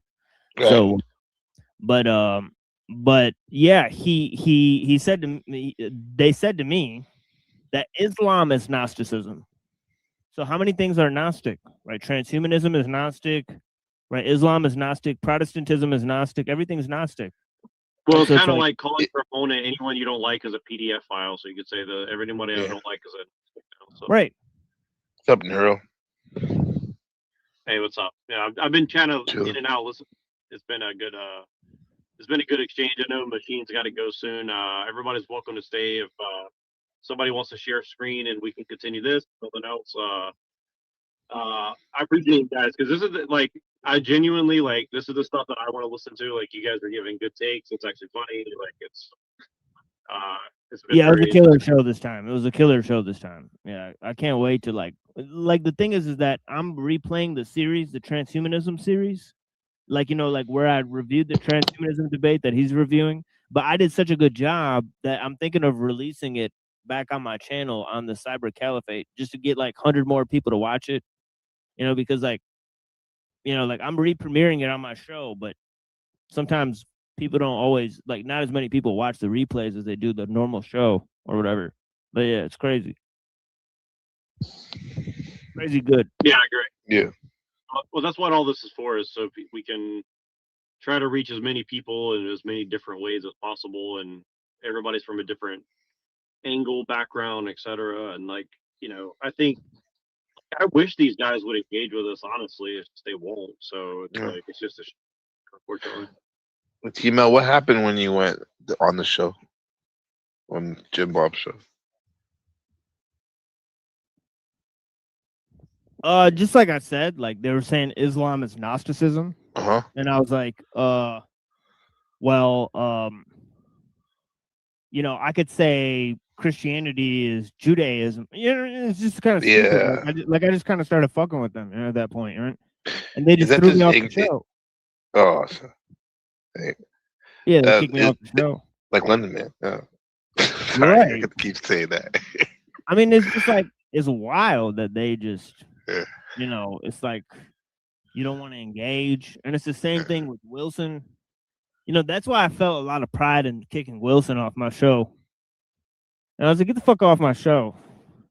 You know, because it's like, you're no big name around here. You either talk to us with respect or you leave. Yeah. I mean, like, that's it. Well, Jim Bob gave you a far more like receptive, you know, conversation than Andrew Wilson has ever done, which is kind of weird to me because like Andrew Wilson would seem to be like more capable of like actually getting into some of the stuff, but he refuses. And Jim Bob is more like, for all his fault, he does seem to be genuinely curious about a lot of the shit that we talk about. So like that's the kind of weird dichotomy. Yeah, but you know what's weird? Like this dude hid behind me when I was questioning him on Truth or Cop. He hid behind me when Unseen Warfare showed up. So he's more scared of Unseen Warfare than he is of anybody. So, oh yeah, because he can shine the mirror to his ass. Right. Yeah. They don't want to talk to him at all. Mm-hmm. Wait, how did that look though? How did he do that? Like hide behind you? What an example? Like how? Like basically basically Unseen put up a comment saying all the things he said about the Russian church and all this stuff. And I said pull up that comment, Truth or Cop, right? So he pulls it up, you know, and Jim Bob goes, even Machine knows that Unseen Warfare is lying about this. Oh, he tried to bring you on to cover. Yeah, he tried to I like. see. He's like, oh, it's like, oh, okay, I see how. Oh, now we're homies against unseen warfare somehow. It doesn't make sense. Gang, gang. Yeah, exactly. It's like, you know, it's hilarious how they manipulate. He's desperate. Yeah, they manipulate shit. Like, Well, Jim Bob is very sophisticated, and like I'm not saying that to like blow smoke up his ass. Like he's a lot more nuanced than people think. Like if you watch this demonstration, like he doesn't seem like that, but he's a very deep thinker on some issues. Well, Like I know that you like if you Gabriel were to talk to Jim Bob, you would bring a lot out in him because he doesn't like see you as a threat, but he knows a lot of shit. Like say that well, he knows a lot of Nero, that's why like the one time I actually donated to him before just to check him out. And like I was listening because he was talking, it was very interesting, and he was talking about death and stuff, and then he started talking about the Kali, and I was like, "Whoa, this is interesting." This guy, like, you know what I mean? He knows some stuff, about, interesting stuff. He knows about shit. Like he knows all about like Crowley. He knows all about like L. Ron Hubbard. He knows all about like you know, like some really weird like new age niche stuff, like the dolphin. Like you remember the people who try to like have sex with dolphins and shit like that? You know John Lilly, like Dr. John Lilly. Yeah. He knows a lot of LSD. that, and he just kind of like drops those things, and then he moves on. And I'm like, what? Why is he bringing that up? And then he acts like, because I didn't know about it until he mentioned it, and then I looked it up. I'm like, what is he talking about? And I was like, how does he know about that? He doesn't ever bring it up. I'm like, it's so weird, you know? Yeah.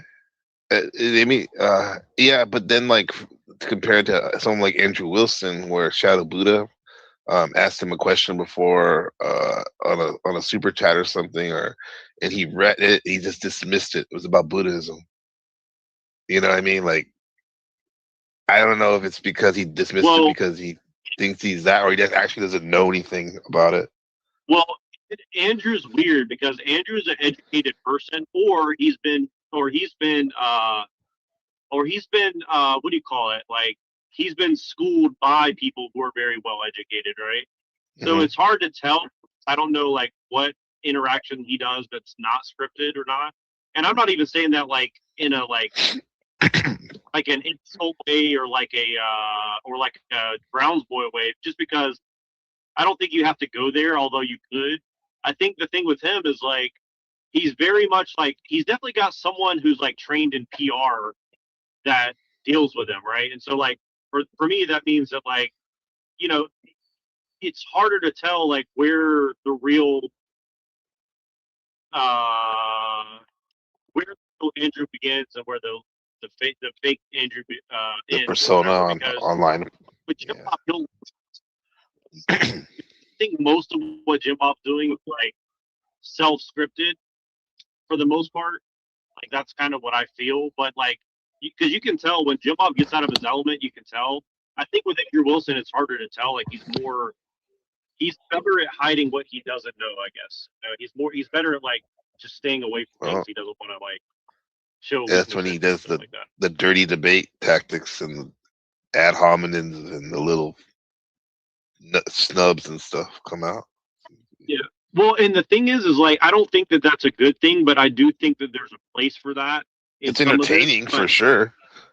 Yeah, but he does it in a way where it's like I think it's like you said. I think it's kind of more to obfuscate like weakness or something like that, more than it is for entertainment or more than it is for like to make a point. Uses as cover. Yeah, I think ad hoc can work. And I come from like the Stefan Molyneux school of debate, I guess you'd say. Like, I think that ad hoc can work in certain contexts, but you have to be very careful because it's just like a courtroom. Like, if you open the door to that kind of ad hoc stuff, well, then you can basically use that in any way against anybody, and then basically every debate always comes back to like personal flaws. So I think it's one of those things.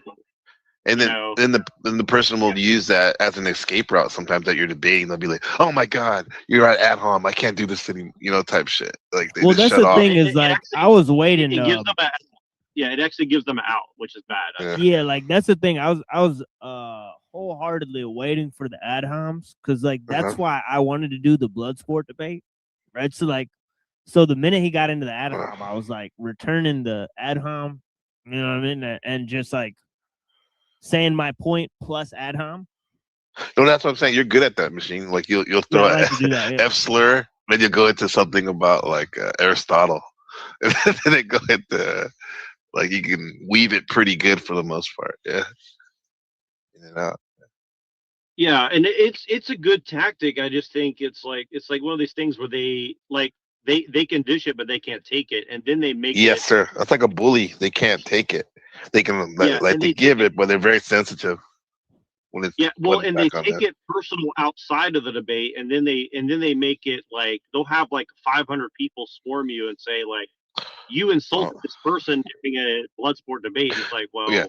isn't that part of the game? It's like, Well, so it's like I don't know. Well, Nero and Machine. That's why, like right now, I found out last night that this weekend is the annual Purge event, like in the Black community sector. The Purge, which is basically street debates. It's what Speakeasy was trying to do with his. I think that's where he got the idea. His verbal combat. Yeah, and it's this he has another weekend. thing called Purge too. Well, and he definitely got from the Purge, YouTube Purge by Anti, and what it is 48 hours straight of people from the different black sectors. They come on his channel, on Anti's channel, and they just go at it like crazy, ad homs, whatever, anything goes. And what happens is, it's like once a year, and whatever happens that weekend, you don't bring it on Monday. It's forgotten about. Yeah, that's you just, I kind of like that, it's like in a primal. sense, but also like I can see how it can like go a bad way. Like for example, like, and I'm just kind of talking out of my ass here, but it's like the Umar guy. Like you and a bunch of people mentioned him, and I never watched them. And then when I saw like all his talking points, and then I realized who it was coming from, I'm like, isn't that weird? And the reason I say that is because like he keeps it respectful, but a lot of people who believe in his stuff, they don't keep it respectful. They And that's don't, what I yeah. find weird. It's so weird. It's like Yeah. It's like people take these ideas and run with them, and then they like make it look bad sides. And why is that? Why are they doing it to each other? It's kind of weird. Yeah, it's the same thing with like the Trump stuff. Like he doesn't call people racial slurs and stuff, or I mean, he digs people pretty good, which is funny and stuff like that. But then some of his so-called supporters go crazy. Yeah, he dog whistles though, so that's the thing about these guys is like it's true that they dog whistle, but they don't say it directly, and so that's the weird thing where it's like, and here's the sophistication part of it.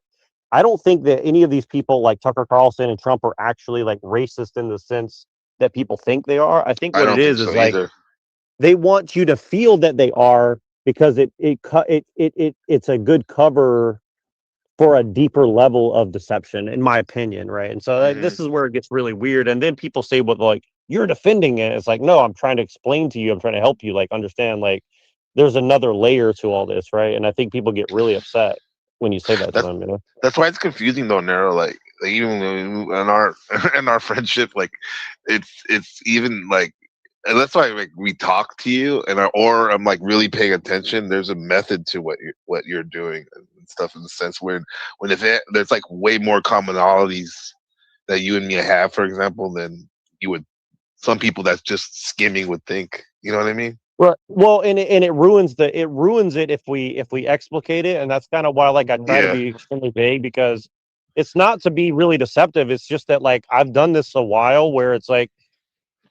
In real life too, where like if you just be direct with people, it's kind of like they just have like they'll almost always dismiss you and try to like do an ad hom or something to like excuse what you're saying, and they won't address it, right? So I think it's better if it's like if you just kind of like for example, I was telling Machine earlier, like I used to be like the token white guy at my work, right? And people say, "Oh, you like Trump or you like this or that," and I would never correct them. I would be like, yeah, okay, I'm the racist white guy. Okay, sure, whatever. Like I would just go with it, because it's like if I just disagree with them, it makes it's kind of like social dynamics, right? Like it's like dating or something, right? Like if you feed into a woman's perception of you, rather than correct it, it kind of changes the dynamics, I would say, right? And that's kind of the way I've been trying to look at it with the panels and all this stuff.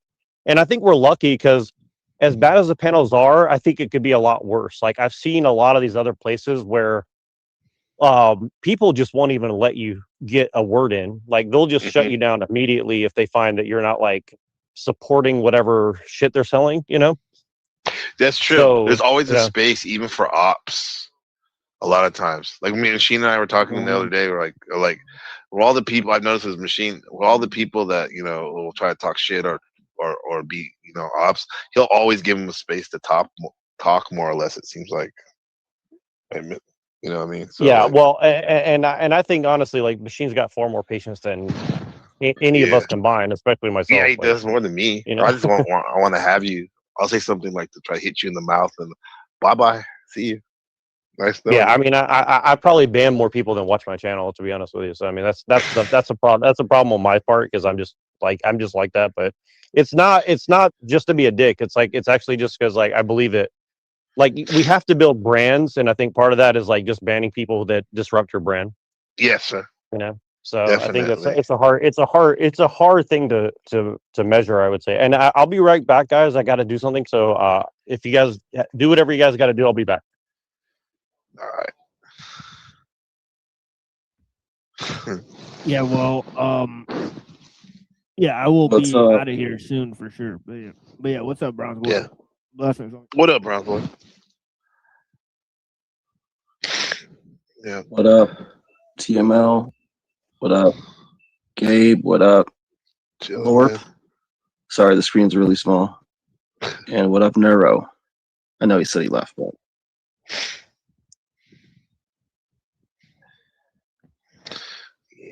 What's new, Browns boy? What's really going on? Oh, what's up? What's really going on, Browns boy? What's the word on this stream? Oh man, pandemonium. Yeah. Pandemonium. Yeah. Yeah, I don't know. It's a lot of stubbornness. A lot of stubbornness. Yeah. Been noticing that. Yeah, who's LARPing today? I hardly got a chance to check it out. I was thinking about it a moment ago. I wonder who's LARPing now. I wonder who's out here. Oh yeah, Talcott is on, so he might be LARPing. Yeah. He might be LARPing hard on Talcott. I did a heat check in the chat today to see if he unmodded me. Oh, for real? Oh yeah, I'm still there. Nice. Yeah, he hangs on to that for a while. Yeah. Trixie said hello. She's always kind. Yeah, she's good looking, is what she is. I mean, oh yeah, definitely.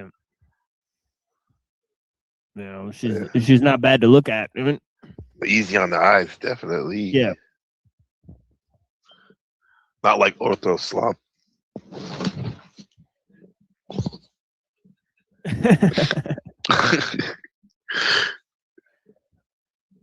Yeah, so it looks pretty quiet on the Western Front. Yeah. Honestly, The machine, like I think I'll send you the link, you and Browns boy. I think it would be interesting for your guys' take on the purge that's going on this weekend. It's crazy, bro. I went on it last year. It's wild. Yeah.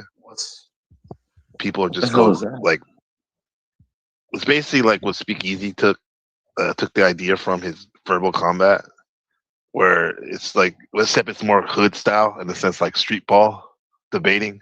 It's like where people just if you have beef with someone, you go on this guy's channel once a year. It happens to be this year, and the people just go at it for like a specific amount of time, and then the people vote on it at the end of the day, and it's like for 48 hours straight, nonstop. Jeez, man, it's a straight LARP fest, bro. It's a LARP festival. It's just, and you know who wins it? It's the women, bro. Because like the dudes would be funny, you can listen to them and stuff, but then when the girls start, it's just like blah blah blah blah blah blah blah. It sounds like if you ever heard an argument like in Walmart or something. Yeah, it's because like the uppers like affect them more. As if they take like Adderall or like cocaine or right or whatever, it hits them like faster and harder. Right, so they could debate longer or some shit. It's ridiculous, man. that's like a high speed, more faster than any YouTube times 10, and they just going at it. That just gave me an idea. Yeah. I don't know what the world record would be, but like world record for world's longest debate. Like I wonder, we need to get someone to get that record. Yeah. Wow. they need to end the quick talking thing because I hate it. People need to just be able to make their points. Yeah. Right. So the time thing needs to go. Right. Yeah. So if you want to have a real debate that's unstructured, don't make it timed. Right. Because the time is the structure then. Right. And people are trying to talk and put in their points as fast as possible. And you got to talk over the other guy and all this other stuff, to where it makes it pretty much unlistenable. Right. For the most part, it's good to have a heated debate where people can understand both sides. Right. So that's the thing is like, it's really hard to come across that, or at least it's really rare. And it doesn't happen on platforms. There's not platforms that can guarantee that. As far as I know, it's the opponents it has to be a rare matchup between the opponents. All right. Like, they have to be like perfectly matched in terms of their ideology and what they think is different about it.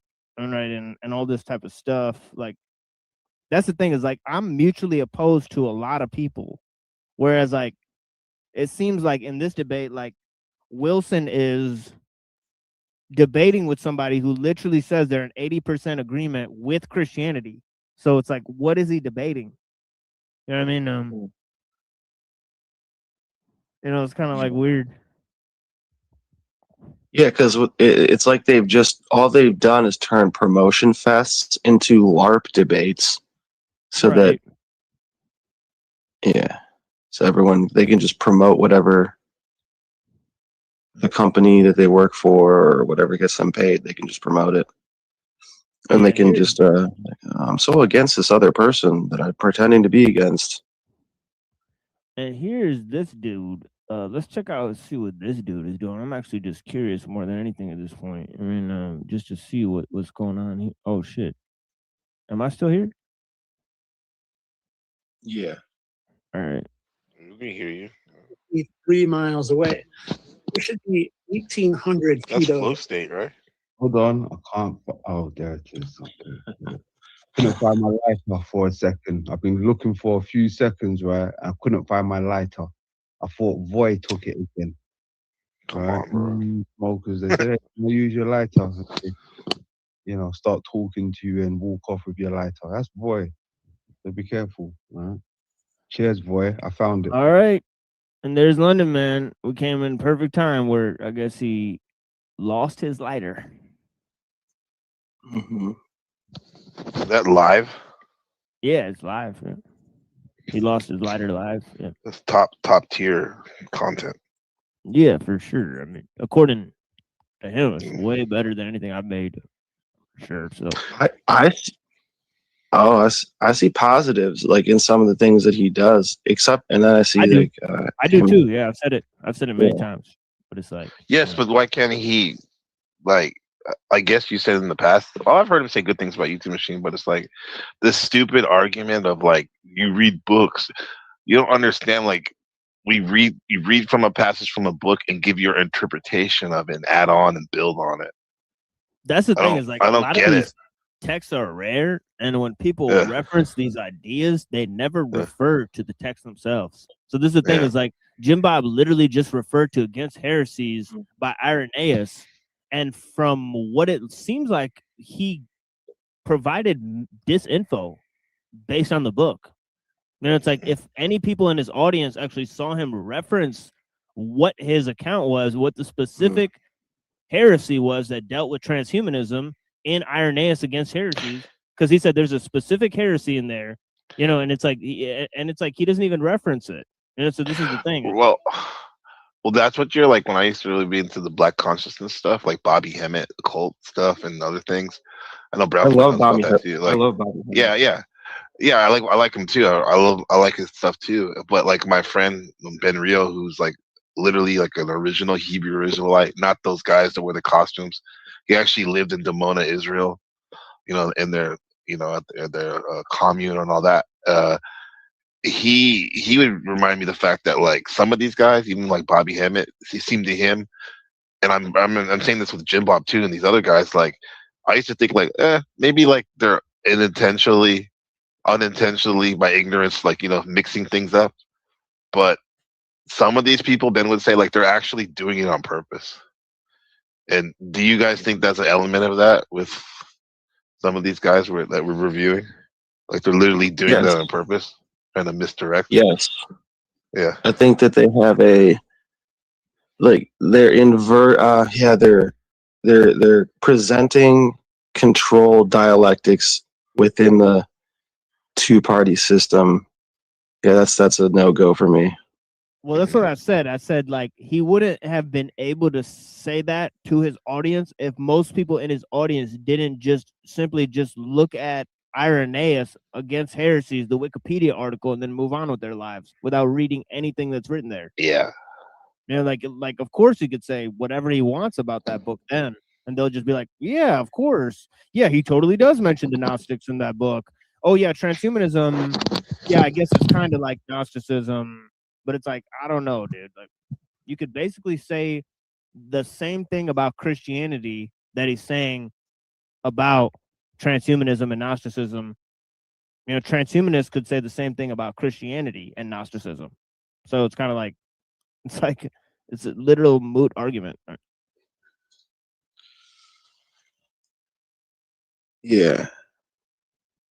Yeah, referencing the text is important.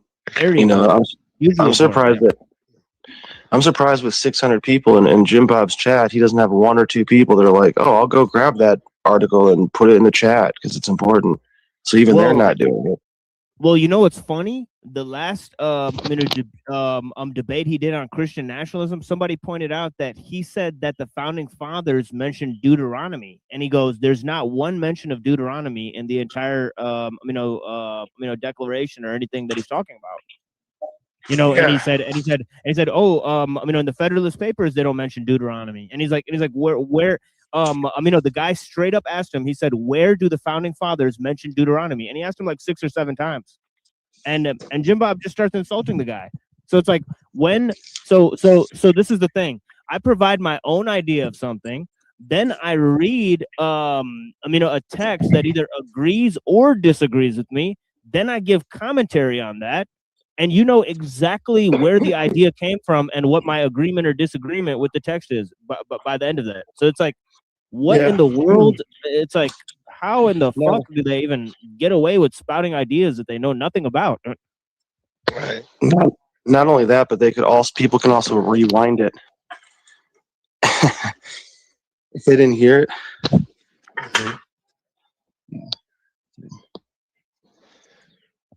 Hey, brothers, I'm gonna get ready for school, bro. Yeah, me too. I gotta go to so we'll all leave at the same time. That way the stream will naturally end if NeuroJack doesn't show up. So it's 3 hours and 30 minutes suspiciously. So we'll all leave. Should we wait till like 3:33? No, 3:33. No. Maybe. I'll leave at 3:33. Yeah. Yeah. No, I'll man, try to this is leave fun, bro. Yeah. I'll tap in with you guys, and I'll send you the link to the purge just to get your take. I'm curious what you think about it. Yeah, it's definitely it's bad, like like psyop behavior in terms of like culturally, because the hood has it hard. It's hard enough in the hood, and then you add all the anger and that these people are going to let out this weekend. It's almost can be seen as like a ritual of extracting stuff. Yeah. Yeah. You'll see. I'll show it to you guys. I'll talk to you guys soon. Peace. All right, man. Yeah, for sure, homie. Much love. Yeah, blessings. Peace. Yeah, so Browns, let's just leave the studio together so that the stream ends naturally. If Neuro doesn't come back, if Neuro you're there, then end the stream. If not, if there's nobody in the studio, the stream will naturally end. I'm pretty sure. So I've tried it like 3 or 4 times. All right. I've Sounds done it good. to Neuro streams a few times. Yeah. So I'll talk to you soon, my friend. Yeah. All right. See ya. Yeah. Peace. Homie. Later. Peace.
The Industrial Revolution and its consequences have been a disaster for the human race.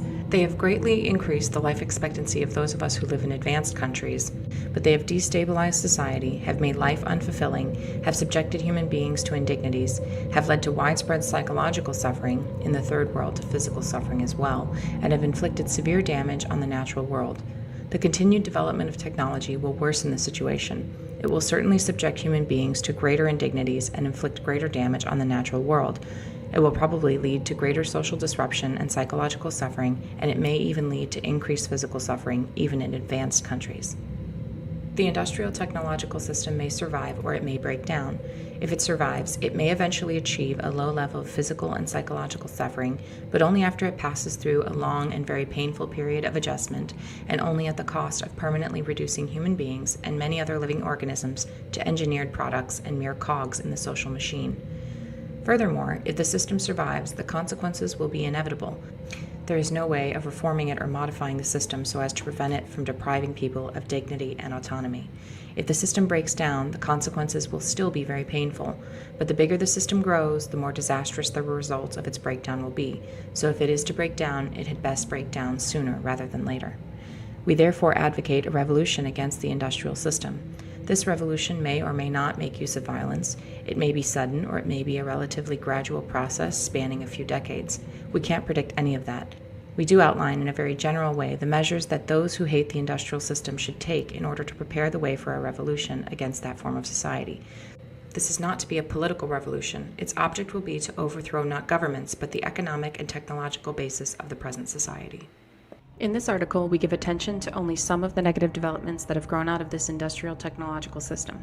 Other such developments we mention only briefly or ignore altogether. This does not mean we regard these other developments as unimportant. For practical reasons, we have to confine our discussion to areas that have received insufficient public attention or in which we have something new to say. For example, since there are well-developed environmental and wilderness movements, we have written very little about environmental degradation or the destruction of wild nature, even though we consider these to be highly important. The psychology of modern leftism. Almost everyone will agree that we live in a deeply troubled society. One of the most widespread manifestations of the craziness of our world is leftism, so a discussion of the psychology of leftism can serve as an introduction to the discussion of the problems of modern society in general.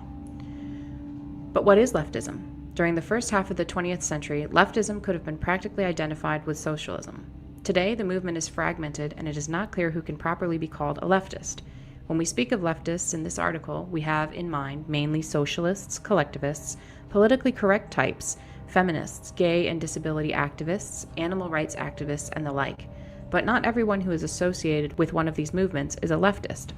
What we are trying to get at in discussing leftism is not so much movement or an ideology as a psychological type, or rather a collection of related types. Thus, what we mean by leftism will emerge more clearly in the course of our discussion of leftist psychology. Even so, our conception of leftism will remain a good deal less clear than we would wish. But there doesn't seem to be any remedy for this. All we are trying to do here is indicate in a rough and approximate way the two psychological tendencies that we believe are the main driving force of modern leftism. We by no means claim to be telling the whole truth about leftist psychology. Also, our discussion is meant to apply to modern leftism only. We leave open the question of the extent to which the discussion could be applied to the leftists of the 19th and early 20th centuries. The two psychological tendencies that underlie modern leftism we call feelings of inferiority and over-socialization. Feelings of inferiority are characteristic of modern leftism as a whole, while over-socialization is characteristic only of a certain segment of modern leftism. But this segment is highly influential. Feelings of inferiority.